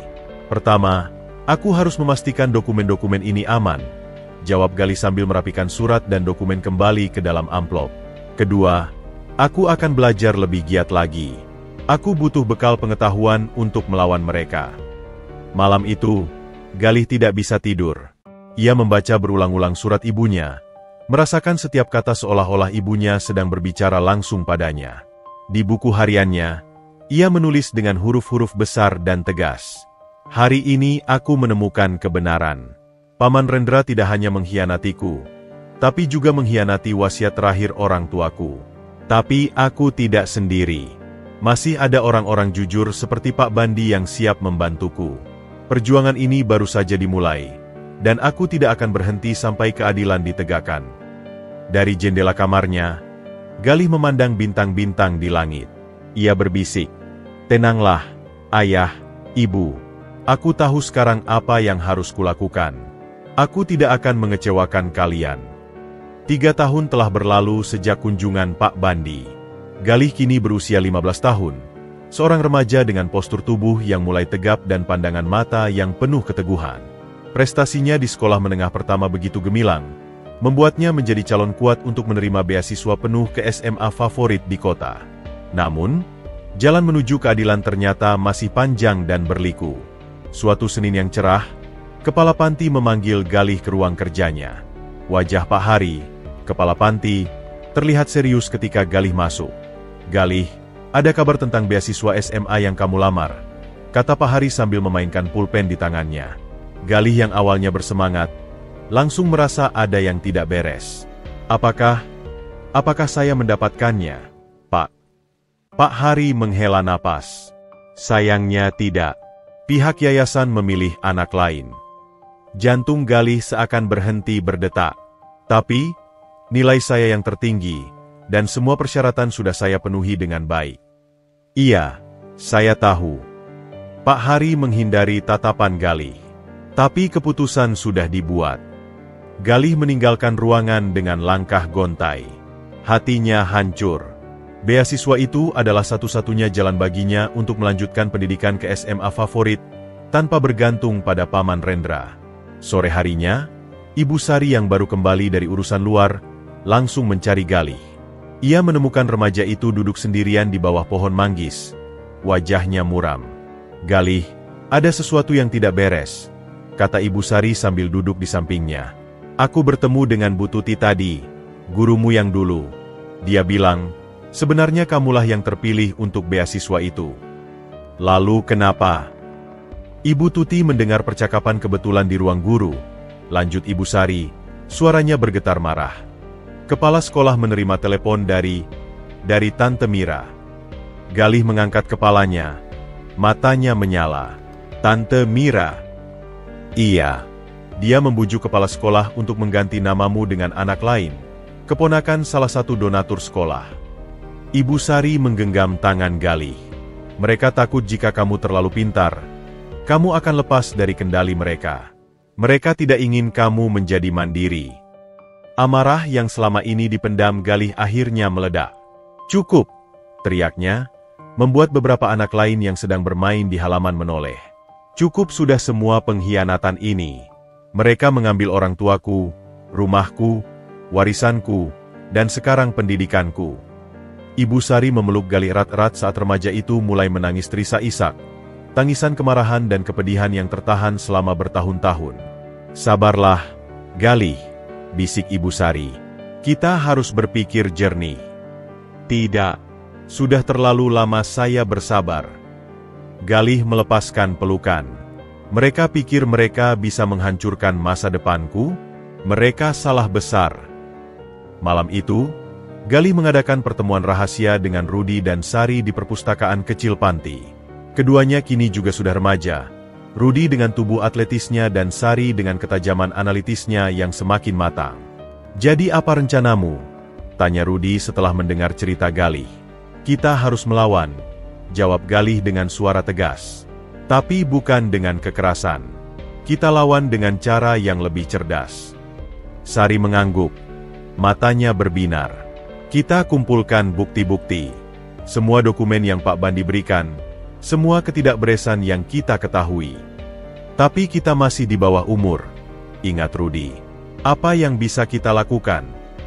Galih membuka tasnya dan mengeluarkan map berisi dokumen-dokumen yang disimpannya selama ini. "Kita mulai dari hal kecil. Pertama, kita dokumentasikan segalanya. Kedua, kita cari bantuan dari orang dewasa yang bisa dipercaya." "Seperti Ibu Sari?" tanya Sari. "Lebih dari itu," jawab Galih.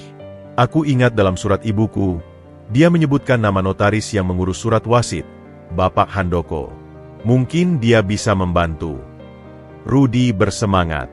"Bagus. Tapi bagaimana kita menemuinya? Kita tidak punya uang untuk transportasi, apalagi konsultasi. Masalah beasiswa." Sari tiba-tiba tersenyum. "Aku punya ide. Aku tahu tentang program beasiswa lain. Beasiswa dari yayasan swasta. Persyaratan lebih ketat, tapi nilaimu cukup untuk itu, Galih." Pertemuan mereka berlangsung hingga larut malam. Mereka membuat rencana sistematis, dari cara mengumpulkan bukti tambahan, mencari bantuan hukum, hingga alternatif pendanaan pendidikan Galih. Beberapa hari kemudian, dengan bantuan Ibu Sari, Galih berhasil menghubungi notaris Handoko melalui telepon. Percakapan itu membawa harapan baru. "Ya, saya ingat baik-baik kasus orang tuamu," kata Pak Handoko di telepon. Saya selalu curiga ada yang tidak beres dengan cara pamanmu mengambil alih pengasuhanmu. Tapi waktu itu saya tidak bisa berbuat banyak. Apakah Bapak bisa membantu saya sekarang?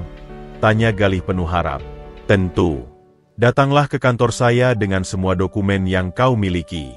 Jangan khawatir tentang biaya. Orang tuamu adalah klien baik saya.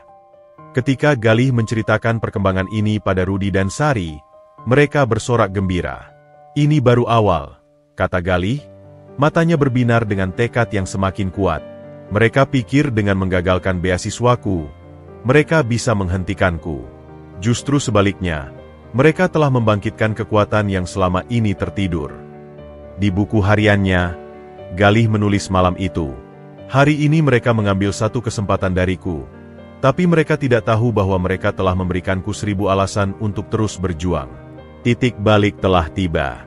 Aku tidak lagi menjadi korban yang pasrah. Aku adalah pejuang yang akan mendapatkan kembali apa yang menjadi hakku. Perjalanan ini masih panjang, tapi aku tidak sendiri.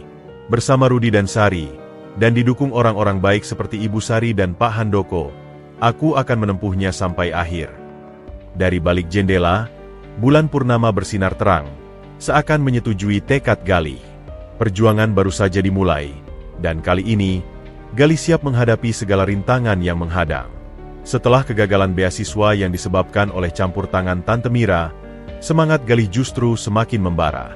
Ia menyadari bahwa perjuangannya tidak bisa lagi mengandalkan kesabaran belaka. Saatnya telah tiba untuk beralih dari bertahan ke menyerang. Meski serangan itu dilakukan dengan cara yang halus dan penuh perhitungan. Dengan bantuan Ibu Sari, Galih mulai mengunjungi perpustakaan umum di pusat kota setiap akhir pekan. Di sana, ia menghabiskan berjam-jam mempelajari buku-buku hukum waris, hak asuh anak, dan pengelolaan harta warisan untuk anak di bawah umur. Pengetahuannya yang masih terbatas mulai berkembang, meski banyak istilah hukum yang membuatnya pusing. Lihat, Rudi, bisik Galih suatu sore di perpustakaan sambil menunjuk sebuah pasal dalam buku hukum perdata. Menurut pasal ini, wali pengasuh tidak boleh menjual harta warisan anak tanpa izin pengadilan. Rudi yang duduk di sebelahnya mengerutkan kening. Tapi bukannya Paman Rendra sudah menjual tokonya? Tepat sekali. Mata Galih berbinar. Itu artinya dia sudah melanggar hukum. Tapi kita butuh bukti yang kuat. Sari yang sedang membaca buku di seberang mereka menatap dengan serius. Kita perlu dokumen-dokumen pendukung. Akta jual beli, laporan keuangan, bukti bahwa dia bertindak tanpa izin pengadilan. Masalahnya, bagaimana mendapatkan dokumen-dokumen itu? Galih ingat kunci safe deposit box yang diberikan ibunya melalui Pak Bandi. Tapi untuk mengaksesnya, ia butuh kartu identitas. Sesuatu yang belum dimilikinya karena masih di bawah umur. Ada cara lain, kata Sari suatu hari. Kita bisa minta bantuan Pak Bandi. Mungkin dia masih memiliki kenalan dari karyawan toko yang dulu. Rencana pun disusun. Pak Bandi, yang masih setia menjaga komunikasi dengan Galih, bersedia membantu. Dengan hati-hati, ia menghubungi beberapa mantan karyawan toko yang dipercaya. Beberapa di antaranya masih menyimpan dokumen penting, fotokopi laporan keuangan, daftar inventaris toko sebelum dijual, bahkan surat-surat yang menunjukkan bahwa penjualan toko dilakukan secara terburu-buru dan dengan harga di bawah pasaran. Sementara itu, Galih mulai mempelajari komputer di warnet dekat panti. Ia belajar menggunakan internet untuk mencari informasi tentang kasus-kasus serupa, prosedur pengaduan, dan lembaga-lembaga yang bisa membantunya. Suatu malam, di ruang belajar panti yang sepi, Galih dan kedua sahabatnya menyusun semua bukti yang berhasil dikumpulkan. Lihat ini, kata Galih sambil mengeluarkan setumpuk dokumen dari map rahasianya. Ini laporan keuangan toko selama 6 bulan terakhir sebelum orang tuaku meninggal. Toko itu sangat menguntungkan. Sari memeriksa dokumen dengan cermat.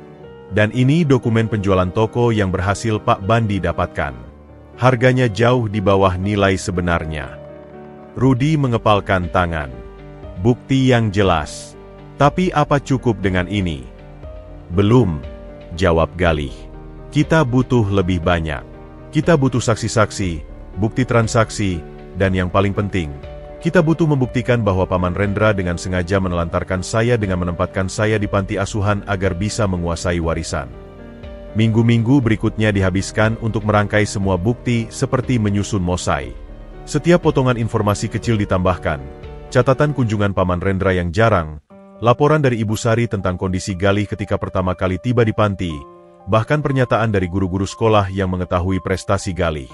Yang paling berharga adalah ketika mereka berhasil mendapatkan pernyataan tertulis dari seorang notaris junior yang pernah bekerja pada notaris Handoko. Orang itu bersaksi bahwa Paman Rendra pernah memaksanya untuk membackdate beberapa dokumen terkait pengalihan aset.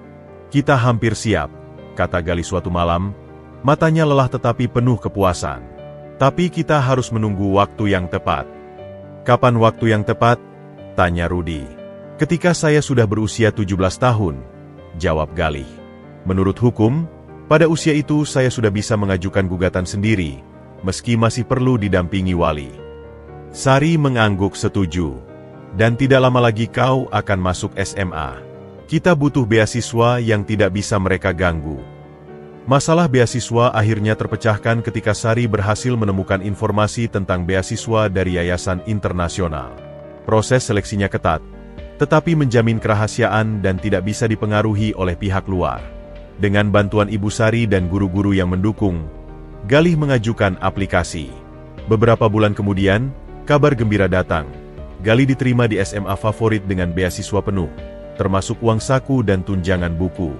Kemenangan kecil ini membuktikan bahwa usaha dan ketekunan mereka mulai membuahkan hasil. Malam sebelum tahun ajaran baru dimulai, Galih duduk sendiri di kamarnya. Di depannya terbentang semua dokumen yang berhasil dikumpulkan, sebuah mosaik lengkap tentang pengkhianatan dan penyelewengan. Setiap dokumen adalah potongan cerita. Setiap bukti adalah bagian dari kebenaran yang selama ini disembunyikan. Dengan penuh perasaan, Galih menulis di buku hariannya. Mosaik ini hampir sempurna. Setiap potongan bukti adalah senjata. Setiap dokumen adalah amunisi. Mereka mengira mereka bisa mengubur kebenaran, tapi mereka lupa bahwa kebenaran seperti benih. Sementara terkubur, ia akan tumbuh lebih kuat dan pada akhirnya menerobos ke permukaan. 2 tahun lagi, saat usiaku cukup, perjuangan besar akan dimulai. Sampai saat itu, aku akan terus mempersiapkan diri. Dari balik jendela, bintang-bintang tampak berkedip seakan menyetujui tekadnya. Galih tahu, perjalanan masih panjang, tetapi untuk pertama kalinya, ia merasa memiliki kendali atas takdirnya sendiri. Usia Galih kini menginjak 17 tahun. Wajahnya yang dulu kekanak-kanakan telah berubah menjadi tegas, dengan sorot mata yang penuh keyakinan. Setelah lulus SMP dengan nilai memuaskan, kini ia menghadapi tantangan baru, hidup mandiri sambil menyelesaikan pendidikan SMA. "Kau yakin dengan keputusan ini?" tanya Ibu Sari suatu sore, wajahnya tampak khawatir. Mereka duduk di ruang tamu panti, membahas rencana Galih untuk pindah ke asrama sekolah. "Harus, Bu," jawab Galih dengan suara tegas. Beasiswa dari yayasan internasional itu menanggung semua biaya asrama dan sekolah. Ini kesempatan emas untuk mandiri sekaligus menjauh dari pengaruh Paman Rendra. Rudi dan Sari yang kini juga telah remaja, mendengarkan dengan serius. "Tapi kami akan merindukanmu," keluh Rudi. "Kita masih bisa bertemu setiap akhir pekan," hiburnya. "Lagi pula, ini untuk kebaikan kita semua. Aku harus kuat secara finansial dan pendidikan sebelum menghadapi Paman Rendra." Keputusan Galih bukan tanpa alasan. Meski telah mendapatkan beasiswa SMA, ia tahu Paman Rendra dan Tante Mira masih berusaha mengontrol hidupnya. Baru bulan lalu, mereka tiba-tiba muncul dengan rencana untuk memindahkan Galih ke sekolah biasa dekat rumah mereka, alasan yang jelas-jelas palsu. Minggu pertama di asrama sekolah adalah ujian berat. Galih harus membagi waktunya antara belajar keras di SMA favorit dan bekerja paruh waktu untuk memenuhi kebutuhan pribadi. Pekerjaan sebagai pelayan di kafe dekat sekolah membuatnya pulang larut malam, dengan tangan pegal dan kaki lelah. "Tidur jam berapa kemarin?" tanya Sari saat mengunjunginya di akhir pekan pertama. "Jam 2 pagi, jawab Galih sambil menahan kuap. "Selesai shift jam 11, lalu belajar untuk ujian matematika." Rudi menggeleng-geleng kepala. "Kamu tidak bisa terus begini, Gal. Tubuhmu akan ambruk." "Tidak ada pilihan lain," sahut Galih sambil menyelesaikan kopinya yang sudah dingin. "Aku harus mandiri secara finansial." Dana beasiswa hanya cukup untuk sekolah dan asrama, tidak untuk konsultasi hukum atau biaya tak terduga lainnya. Bulan-bulan berikutnya adalah pelajaran tentang manajemen waktu dan ketahanan mental. Galih membagi waktunya dengan disiplin besi. Pagi hari untuk sekolah, sore untuk bekerja, malam untuk belajar dan mengumpulkan bukti-bukti terhadap Paman Rendra. Weekend ia gunakan untuk mengunjungi panti, bertemu dengan Pak Bandi, atau konsultasi dengan notaris Handoko. Suatu malam, ketika Galih sedang bekerja shift malam di kafe, seorang pelanggan tetap memperhatikannya dengan penuh minat. "Kamu selalu sambil belajar sambil bekerja," kata pria parubaya itu. "Mengapa?" Galih yang sedang membersihkan meja, tersenyap. "Saya harus, Pak. Tidak ada yang membiayai hidup dan pendidikan saya." Pria itu memperkenalkan diri sebagai Bapak Agus, seorang dosen di Universitas Negeri. "Saya perhatikan kamu beberapa bulan terakhir. Disiplin dan tekun. Apa kamu tertarik kerja paruh waktu sebagai asisten penelitian? Gajinya lebih baik dari jadi pelayan, dan waktunya fleksibel." Tawaran itu seperti jawaban dari langit. Galih segera menerimanya, dan dalam waktu singkat, ia menemukan bahwa bekerja di lingkungan akademis memberikannya banyak keuntungan. Akses ke perpustakaan universitas, jaringan dengan mahasiswa hukum, dan yang terpenting, waktu yang lebih fleksibel untuk fokus pada kasusnya. Namun, hidup mandiri tidak selalu mulus. Suatu kali, Galih hampir putus asa ketika uang tabungannya habis untuk membeli buku hukum yang mahal, sementara tagihan konsultasi dengan notaris menumpuk. "Kenapa tidak minta bantuan kita?" tanya Rudi ketika mengetahui keadaan Galih. "Karena ini perjuanganku," jawab Galih dengan mata berkaca-kaca. "Aku harus bisa membiayai sendiri perjuangan ini. Bagaimana aku bisa membuktikan bahwa aku mandiri kalau masih bergantung pada orang lain?" Sariyang Mandangar ini Mangambil Keputuzan. "Kami tidak memberimu uang, tapi kami bisa membantumu dengan cara lain. Aku bisa membantu mengetik dan mengatur dokumen-dokumen hukummu. Rudi bisa membantu investigasi lapangan." Bantuan kedua sahabatnya itu menjadi penyelamat. Dengan pembagian kerja yang rapi, mereka berhasil mengumpulkan lebih banyak bukti dalam waktu singkat. Sari dengan ketelitiannya berhasil menemukan celah-celah hukum dalam dokumen yang dikumpulkan, sementara Rudi dengan keberaniannya berhasil mendapatkan informasi dari beberapa mantan karyawan bisnis supplier Paman Rendra. Masalah terbesar datang ketika Galih sakit karena kelelahan. Demam tinggi selama 3 hari membuatnya terbaring di asrama, tidak bisa bekerja atau belajar. Dalam keadaan lemah itulah, kerinduannya pada orang tua mencapai puncaknya. "Ayah, Ibu," bisiknya dalam demam. "Aku lelah sekali." apakah semua ini sepadan? Tapi kemudian ia ingat surat ibunya, ingat pengkhianatan Paman Rendra, ingat anak-anak lain di panti yang mungkin mengalami nasib serupa. Keesokan harinya, meski masih lemah, Galih bangkit dan kembali berjuang. Pada ulang tahunnya yang ke-17, Galih membuat keputusan penting. Ia membuka save deposit box ibunya di bank. Di dalamnya, ia menemukan surat wasit asli, sertifikat-sertifikat properti yang belum tersentuh Paman Rendra, dan surat berharga lainnya. "Kini lengkap sudah," bisiknya sambil memegang dokumen-dokumen berharga itu. "Aku siap menghadapimu, Paman." Malam itu, di buku hariannya, Galih menulis, "Hidup mandiri tidaklah mudah, tapi ia mengajarkanku makna kemerdekaan yang sebenarnya. Setelah bertahun-tahun dikendalikan orang lain, akhirnya aku mengerti artinya berdiri di atas kaki sendiri. Le Laon, Entu. Tapi setiap keringat yang mengucur, setiap jam tidur yang terkorbankan, semua akan bermakna ketika aku berhasil mengembalikan kehormatan orang tuaku.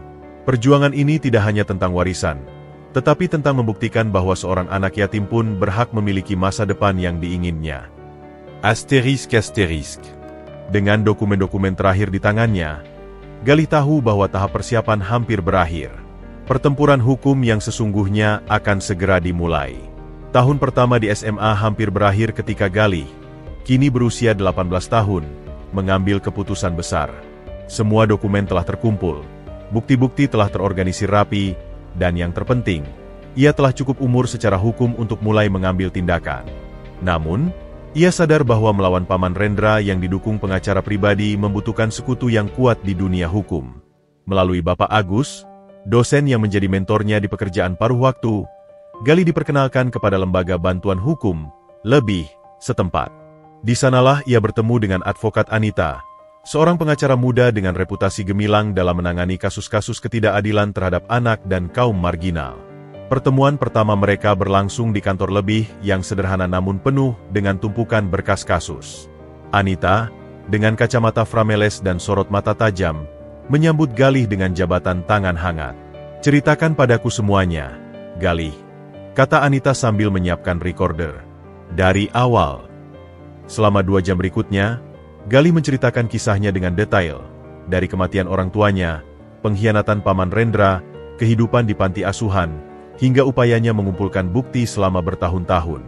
Ia mengeluarkan semua dokumen yang berhasil dikumpulkan, termasuk surat wasit asli dari Safe Deposit Box ibunya.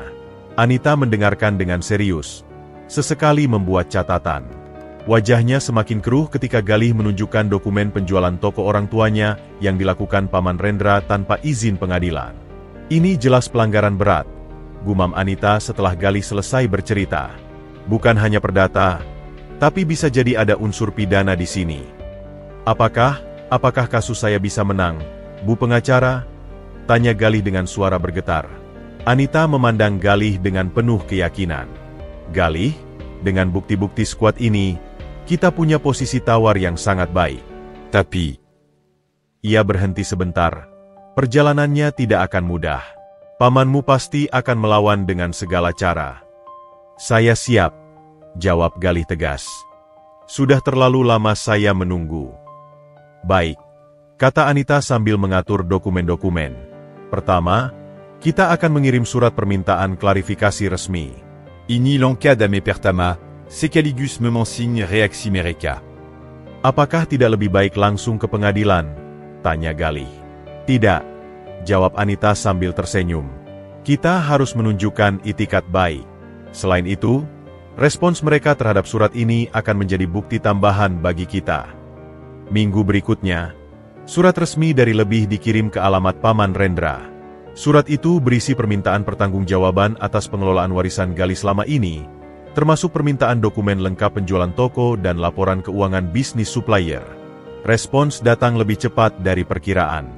Bukan dari Paman Rendra langsung, tapi dari kantor pengacara mewah di pusat kota.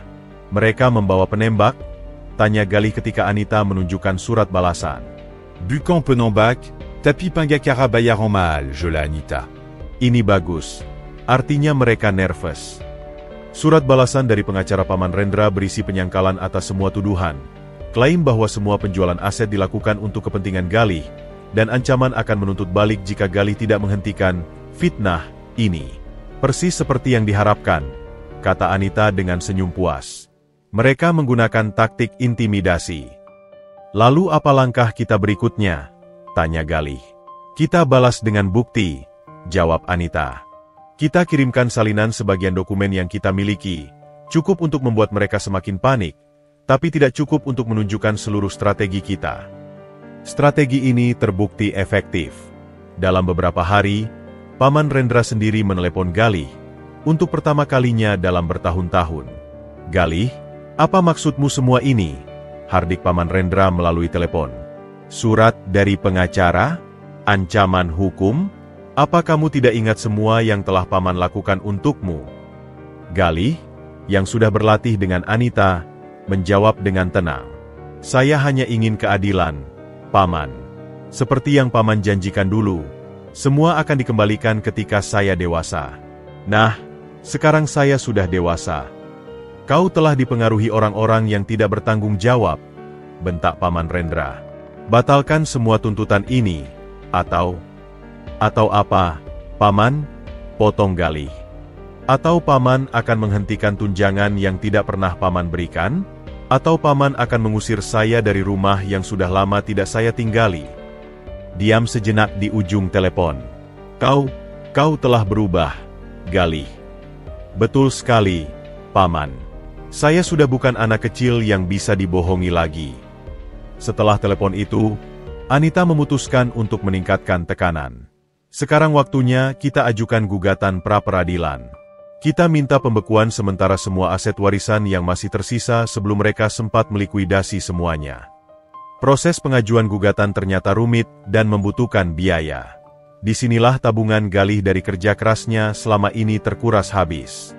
Tapi ia tidak sendirian. Rudi dan Sari, yang kini sudah bekerja paruh waktu, menyumbangkan sebagian penghasilan mereka. Ibu Sari mengumpulkan dana dari para donatur panti yang peduli. Bahkan Pak Bandi menyumbangkan sebagian tabungannya. Kami percaya padamu, Galih, kata Rudi ketika menyerahkan amplop berisi uang. Ini bukan untukmu, tapi untuk keadilan. Dukungan ini membuat Galih semakin yakin dengan perjuangannya. Dalam pertemuan strategi berikutnya dengan Anita, mereka menyusun langkah-langkah detail untuk menghadapi kemungkinan respons dari Paman Rendra. Mereka akan mencoba membalikan keadaan, peringat Anita. Mungkin dengan menuduh kamu tidak tahu terima kasih, atau dipengaruhi pihak lain. Bahkan mungkin mereka akan menyerang karaktermu. Biarkan saja, jawab Galih. Kebenaran ada di pihak kita. Malam sebelum gugatan diajukan, Galih menulis di buku hariannya. Pertemuan dengan advokat Anita adalah titik balik dalam perjuanganku. Akhirnya aku memiliki sekutu yang tidak hanya mengerti hukum, tapi juga memegang teguh prinsip keadilan. Paman Rendra mungkin memiliki uang dan pengacara mahal, tapi kami memiliki kebenaran. Pertempuran sengit akan segera dimulai, tapi untuk pertama kalinya, aku merasa benar-benar siap. Ini tidak hanya untuk diriku sendiri, tapi untuk semua anak yang pernah dikhianati oleh keluarga sendiri. Dengan tekad yang membaja dan sekutu yang kuat, Galih siap memasuki babak baru perjuangannya. Sebuah pertempuran hukum yang akan menentukan masa depannya dan menghormati warisan terakhir orang tuanya. Surat gugatan pra-peradilan yang diajukan Anita atas nama Galih ibarat bara yang menyulut ladang kering. Respons dari pihak Paman Rendra datang lebih cepat dan lebih keras daripada yang diperkirakan. 3 hari setelah gugatan diajukan, sebuah mobil mewah berhenti di depan asrama sekolah Galih. Dari dalamnya keluar Paman Rendra dengan wajah merah padam dan Tante Mira yang terlihat pucat. Keluar, Galih. Keluar sekarang, teriak Paman Rendra sambil membanting pintu mobil. Galih yang sedang belajar untuk ujian akhir, melihat dari jendela lantai 2. Dengan tenang, ia menelepon Anita dan Rudi sebelum turun. Apa yang Paman lakukan di sini? Tanya Galih dengan suara datar saat ia membuka pintu gerbang asrama. Berani sekali kau mempermalukan keluarga sendiri, hardik Paman Rendra. Mengajukan gugatan? Melalui pengacara? Apa yang ada di kepalamu? Tante Mira mencoba mengambil alih dengan nada yang lebih halus namun penuh sindiran. Galih, sayang, kami mengerti kamu masih muda dan mudah dipengaruhi orang. Tapi ini sudah keterlaluan. Tarik kembali gugatan itu, dan kita bicara baik-baik sebagai keluarga. Galih berdiri tegak, tidak gentar. Kita sudah bukan keluarga sejak Paman dan Tante mencampakkan saya di panti asuhan 11 tahun yang lalu. Paman Rendra mendekat dengan ancaman. Dengarkan baik-baik, keponakanku. Jika kau tidak menarik gugatan itu besok juga, kau akan menyesal. Aku punya cara untuk membuatmu kehilangan beasiswa, diusir dari asrama, bahkan dikeluarkan dari sekolah. Silakan coba, Paman, jawab Galih dingin. Setiap ancaman akan menjadi bukti tambahan bagi pengadilan. Percakapan itu terputus ketika Anita tiba dengan mobilnya, diikuti Rudi yang membawa kamera kecil, merekam semua interaksi dari kejauhan. Apakah saya mendengar ancaman? Tanya Anita dengan sopan namun tegas. Bapak Rendra, saya sarankan Bapak berkomunikasi melalui saya sebagai kuasa hukum Galih. Paman Rendra menyeringai. Oh, jadi ini otak di balik semua masalah? Pengacara bayaran murah yang menghasuti keponakanku. Anita tersenyum tipis. Saya bekerja pro bono, Bapak. Dan tidak ada yang menghasuti klien saya. Dia datang pada saya dengan bukti-bukti yang sangat lengkap. Pertemuan itu berakhir dengan ketegangan tinggi. Paman Rendra dan Tante Mira pergi dengan kemarahan. Sementara Galih merasa lega telah melewati konfrontasi pertama. Mereka panik. Analisa Anita setelah mereka pergi. Ancaman seperti itu biasanya dikeluarkan oleh pihak yang tahu posisinya lemah. Malam itu, Galih menerima telepon dari keluarga jauh yang tidak pernah ia dengar selama ini. Seorang bibi dari pihak ibunya, yang tiba-tiba sangat peduli dengan keutuhan keluarga. Galih, sayang, dengar kata bibi. Suara wanita tua di telepon. Keluarga tidak boleh saling menggugat. Apa kata dunia? Tariklah gugatanmu. Mari kita selesaikan secara kekeluargaan. Galih hampir tertipu oleh nada lembutnya. Sampai ia menyadari ini adalah bagian dari strategi Paman Rendra. Maaf, bibi, tapi ini sudah urusan hukum. Kebenaran harus ditegakkan. Keesokan harinya, surat kaleng mulai beredar di sekolah Galih, menuduhnya sebagai anak tidak tahu terima kasih yang menyerang keluarga sendiri. Beberapa guru mulai memandangnya dengan curiga. Mereka menyerang karaktermu, kata Anita dalam pertemuan darurat. Ini taktik klasik. Tapi kita punya senjata ampuh. Fakta. Dengan persetujuan Galih, Anita mengeluarkan siaran pers ke media lokal tentang kasus ini, tidak menyebut nama, tetapi menceritakan tentang anak yatim yang diperdaya keluarga sendiri untuk menguasai warisan orang tuanya. Efeknya langsung terasa. Dalam 2 hari, 3 media online meliput kasus ini. Reaksi publik mulai berdatangan. Sebagian besar mendukung Galih. Paman Rendra membalas dengan wawancara di sebuah koran, menampilkan diri sebagai paman yang peduli yang terpaksa menempatkan keponakannya di panti asuhan karena kesulitan finansial, dan sekarang diserang oleh keponakan yang tidak tahu terima kasih. Bohong, geram Rudi ketika membaca wawancara itu. Mereka hidup mewah saat itu. Tenang, nasihat Anita. Biarkan mereka terus berbohong. Semakin banyak kebohongan, semakin banyak celah untuk kita serang. Puncak dari perang diplomasi ini adalah tawaran damai dari Paman Rendra melalui pengacaranya. Mereka menawarkan sejumlah uang cukup besar untuk membeli apartemen kecil dan biaya kuliah, dengan syarat Galih menarik semua gugatan dan menandatangani pernyataan bahwa semua telah selesai. Jangan terima, nasihat Sari ketika Galih berkonsultasi dengan dia dan Rudi. Ini hanya sebagian kecil dari yang seharusnya menjadi hakmu. Dan ini bukti mereka takut, tambah Rudi. Mereka coba menyogokmu dengan sedikit uang agar bisa mempertahankan sisanya. Pertemuan dengan Anita malam itu berlangsung intens. Ini keputusanmu, Galih, kata Anita. Tawaran ini menggiurkan. Kau bisa hidup nyaman, kuliah tanpa harus bekerja. Tapi ini bukan tentang uang, sambung Galih. Ini tentang keadilan, tentang menghormati wasiat terakhir orang tuaku. Anita mengangguk bangga. Kalau begitu, kita tolak. Dan besok kita ajukan gugatan utama ke pengadilan negeri. Penolakan itu membuat Paman Rendra benar-benar kalap. Esok harinya, ia mengirim pesan ancaman melalui SMS. Kau pikir menang karena dapat perhatian media? Tunggu saja, aku punya senjata rahasia. Galih menunjukkan pesan itu pada Anita. Apa maksudnya?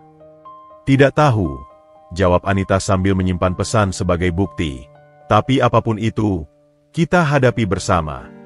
Malam sebelum gugatan utama diajukan, Galih menulis di buku hariannya. Perang diplomasi telah dimulai, dan saya telah melihat wajah asli Paman Rendra.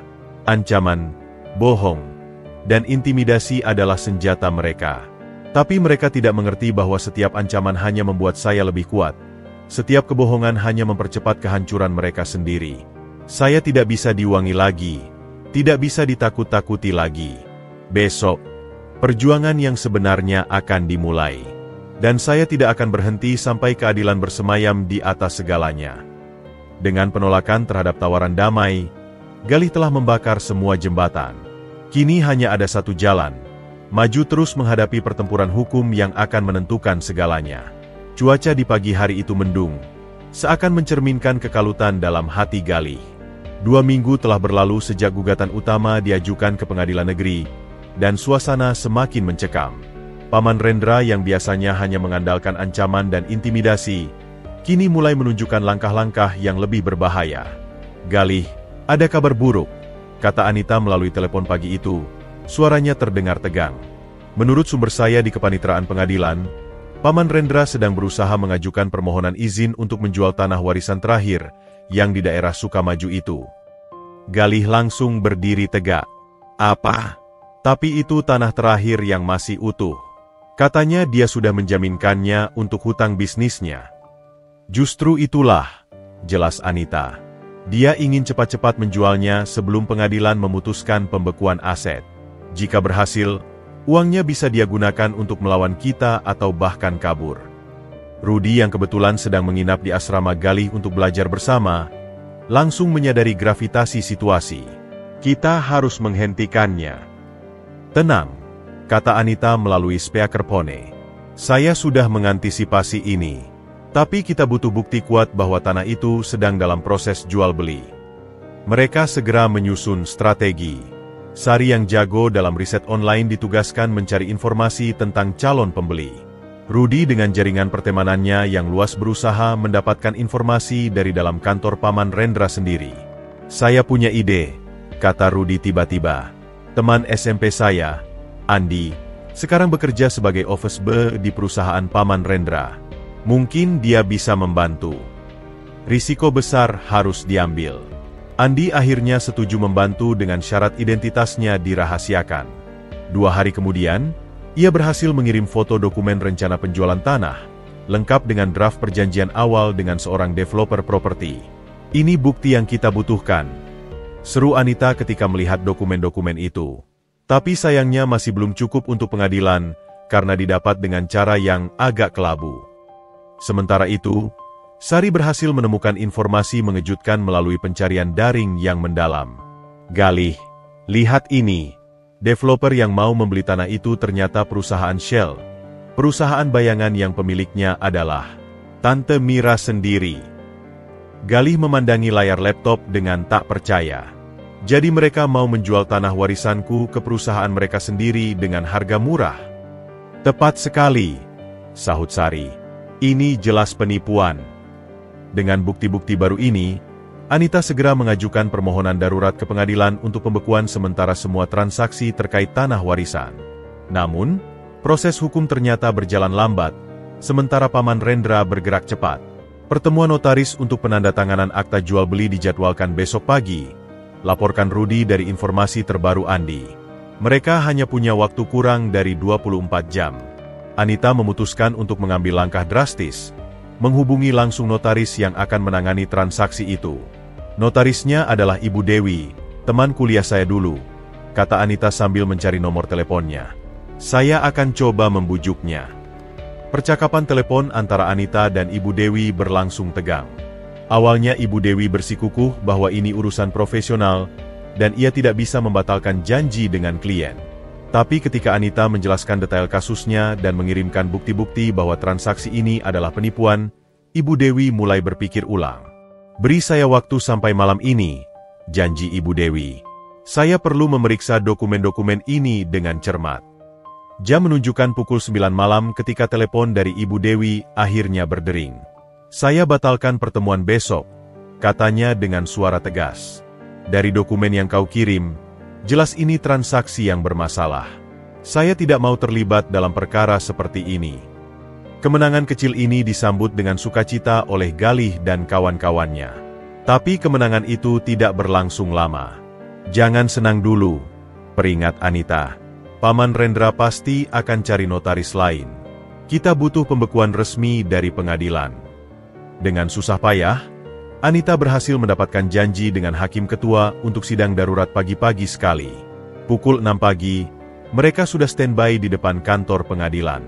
Hakim Agus bersedia menerima kita jam 7, kata Anita sambil menatap jam tangannya untuk ke-100 kali. Pukul 7 tepat, mereka diizinkan masuk ke ruang hakim. Dengan argumen yang meyakinkan dan bukti-bukti yang solid, Anita berhasil membujuk Hakim Agus untuk mengeluarkan surat sita sementara. Surat ini akan mencegah semua transaksi terkait tanah warisan tersebut sampai kasus ini selesai. Jelas Hakim Agus sambil menandatangani surat tersebut. Ketika mereka keluar dari pengadilan, telepon Galih berdering. Dari seberang sana, terdengar suara Paman Rendra yang hampir tidak bisa menahan amarah. Kau pikir menang? Kau hanya memperlambat yang tidak bisa dihentikan. Galih menjawab dengan tenang. Coba saja, Paman. Setiap langkah Paman dari sekarang akan diawasi pengadilan. Kekalahan ini membuat Paman Rendra semakin kalap. Sore harinya, ia mengirim pengacaranya untuk menawarkan kesepakatan baru. Kali ini dengan nilai yang lebih besar, hampir mendekati nilai sebenarnya dari tanah warisan itu. Jangan terima, nasihat Anita. Ini bukti mereka semakin terdesak. Tapi Galih memiliki pertimbangan lain. Bagaimana jika kita gunakan ini sebagai bukti bahwa selama ini mereka tahu nilai sebenarnya dari warisan saya? Bahwa mereka sengaja menawarkan lebih rendah sebelumnya? Pikiran cerdas ini membuat Anita tersenyum bangga. Kau akan menjadi pengacara yang hebat kelak, Galih. Malam itu, di buku hariannya, Galih menulis, "Hari ini kita berhasil mengagalkan rencana jahat mereka.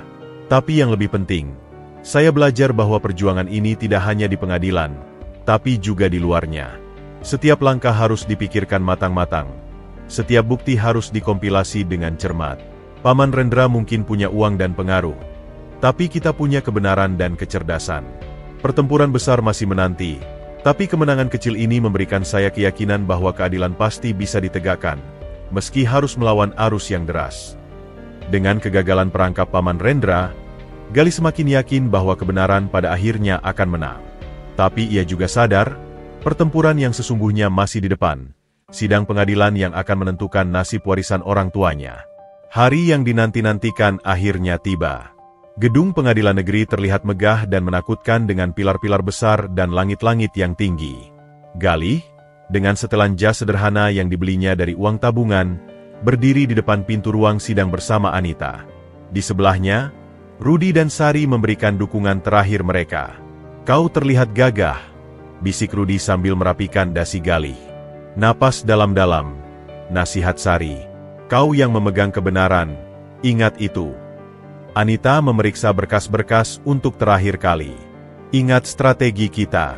Tenang, jangan terpancing, dan biarkan bukti yang berbicara." Pintu ruang sidang terbuka. Di dalam, suasana sudah tegang. Paman Rendra dan Tante Mira duduk di bangku tergugat dengan dua pengacara mereka yang tampil dengan jas mahal dan sikap arogan. Di belakang mereka, beberapa keluarga besar yang selama ini tidak pernah peduli pada Galih, kini duduk mendukung Paman Rendra. "Hakim yang mulia, sidang dibuka," ujar Panitera. Hakim ketua, seorang pria separuh baya dengan wajah bijaksana, memasuki ruangan. Semua berdiri sebagai bentuk penghormatan. "Baik, kita mulai dengan pembacaan gugatan," kata hakim setelah semua duduk. Anita berdiri dengan percaya diri. "Yang mulia, kami menggugat Tuan Rendra atas pengelolaan harta warisan yang tidak sesuai dengan amanah, penelantaran anak di bawah umur, dan upaya penggelapan harta warisan." Suara Anita jelas dan tegas memaparkan semua poin gugatan. Galih memperhatikan wajah Paman Rendra yang semakin merah, sementara Tante Mira terus menyeka keringat di dahinya.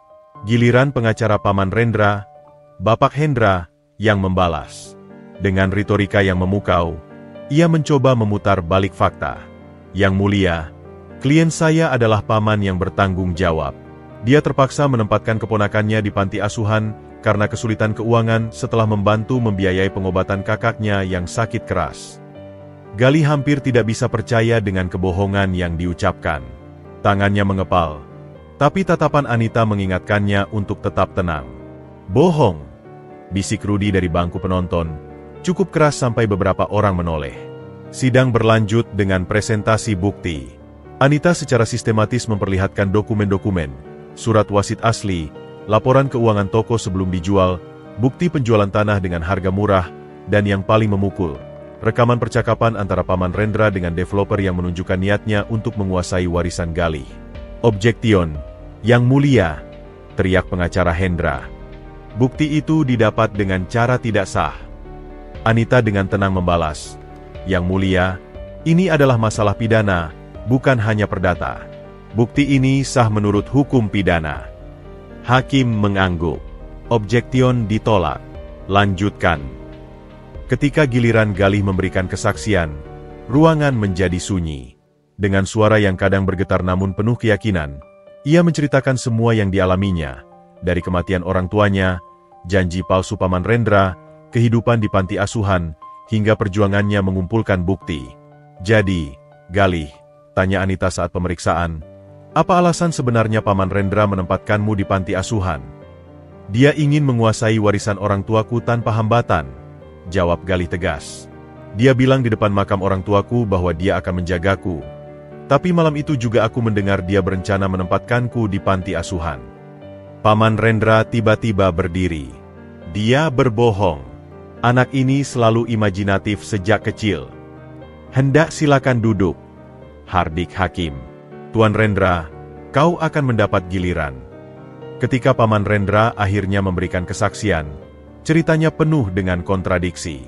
Dia tidak bisa menjelaskan mengapa menjual toko dengan harga murah, tidak bisa mempertanggungjawabkan dana hasil penjualan, dan yang paling fatal, dia tidak tahu nama kepala sekolah Galih di SD, bukti bahwa dia benar-benar tidak peduli dengan pendidikan keponakannya. Hari ini cukup, kata hakim ketika jam menunjukkan pukul 4 sore. Sidang dilanjutkan besok dengan menghadirkan saksi-saksi. Ketika keluar dari ruang sidang, Paman Rendra mendekati Galih dengan wajah marah. Kau pikir kau menang? Besok akan kuhancurkan semua kesaksianmu. Anita cepat menahan. Bapak Rendra, ingat di mana Anda berada. Ancaman seperti itu tidak bijaksana. Di luar pengadilan, beberapa wartawan sudah menunggu. Paman Rendra langsung berubah menjadi paman yang sedih dan peduli di depan kamera, sementara Galih memilih untuk tidak berkomentar. Mereka semakin terdesak, kata Anita dalam perjalanan pulang. Tapi besok akan lebih berat. Mereka akan menghadirkan saksi-saksi yang sudah mereka siapkan. Malam itu, Galih mendapat telepon dari seorang sepupu yang selama ini diam. Galih, aku minta maaf tidak membelamu selama ini. Tapi besok, aku akan bersaksi untukmu. Aku tidak tahan lagi melihat ketidakadilan ini. Kabar ini seperti angin segar. Untuk pertama kalinya, ada keluarga yang berani membelanya. Di buku hariannya, Galih menulis, hari pertama sidang telah berlalu. Ruang pengadilan yang sunyi itu menjadi saksi bagaimana kebenaran berbicara lebih nyaring daripada retorika palsu. Wajah Paman Rendra yang merah karena marah, Tante Mira yang gugup, dan pengacara mereka yang berusaha memutar balik fakta, semua menunjukkan bahwa mereka tahu posisi mereka lemah. Besok pertempuran berlanjut. Apapun yang terjadi, aku tidak akan menyerah. Ini tidak hanya untuk diriku, tapi untuk semua anak yang pernah dikhianati oleh orang yang seharusnya melindunginya. Dengan dukungan yang semakin bertambah dan keyakinan yang semakin kuat, Galih mempersiapkan diri untuk hari sidang berikutnya. Hari di mana semua saksi akan berbicara, dan kebenaran akan terungkap seutuhnya. Hari kedua persidangan dimulai dengan suasana yang jauh lebih mencekam dari hari sebelumnya.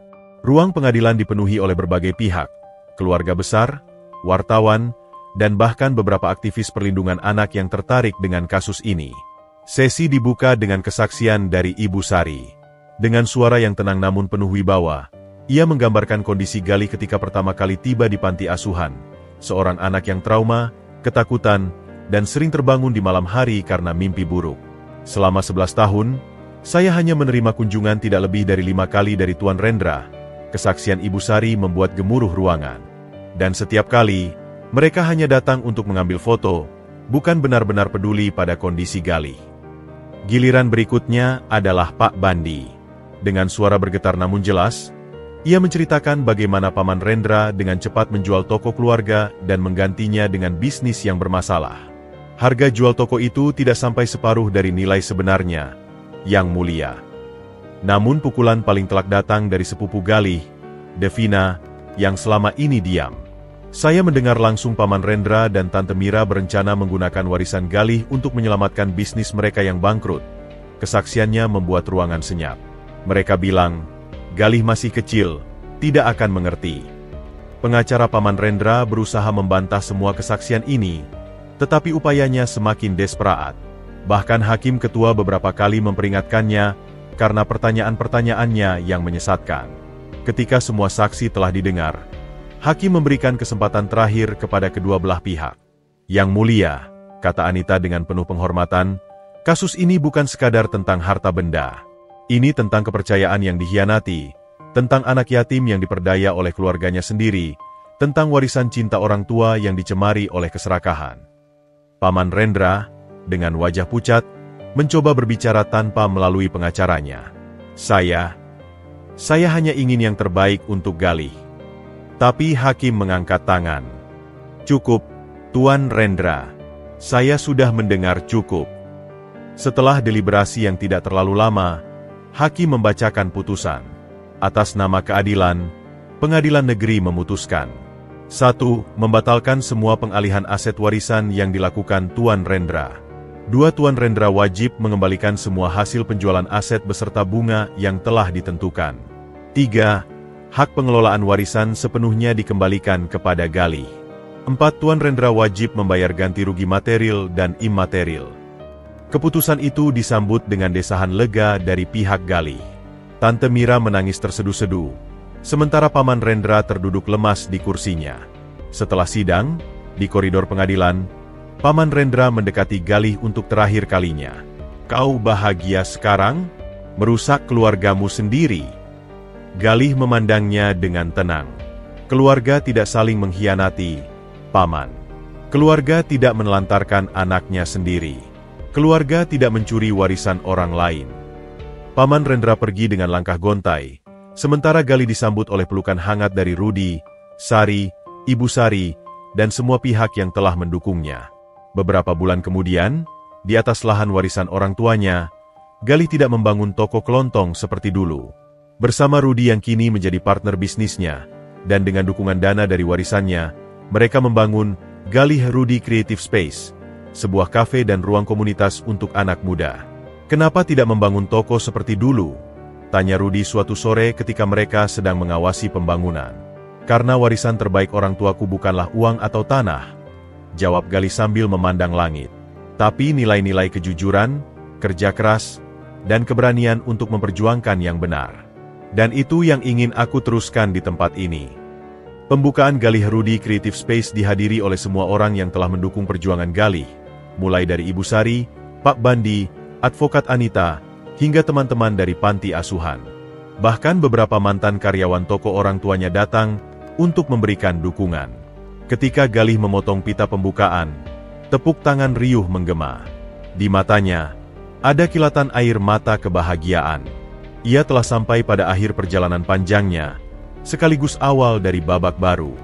Malam itu, di apartemen kecilnya yang pertama, Galih menulis di buku hariannya untuk terakhir kalinya. "Ude, I close a chapter of my life. Battle is over, but the war against injustice will continue.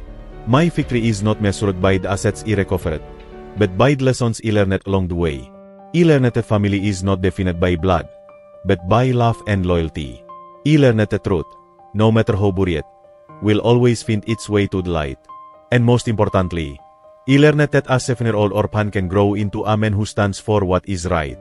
To my dear parents, I hope I have made you proud. Your legacy is not in the land or money, but in the values you instilled in me, values that have guided me through the darkest times. And to all the children out there who are fighting their own battles, remember, your pain does not define you. Your courage does." Dari balkon apartemennya, Galih memandang kota yang telah menjadi saksi perjuangannya. Ia tersenyum, karena ia tahu, ini bukan akhir. Ini adalah awal yang sesungguhnya. Awal di mana ia bisa hidup dengan jujur, berkarya dengan passion, dan melanjutkan warisan sejati orang tuanya, menjadi manusia yang tidak hanya sukses, tetapi juga bermakna.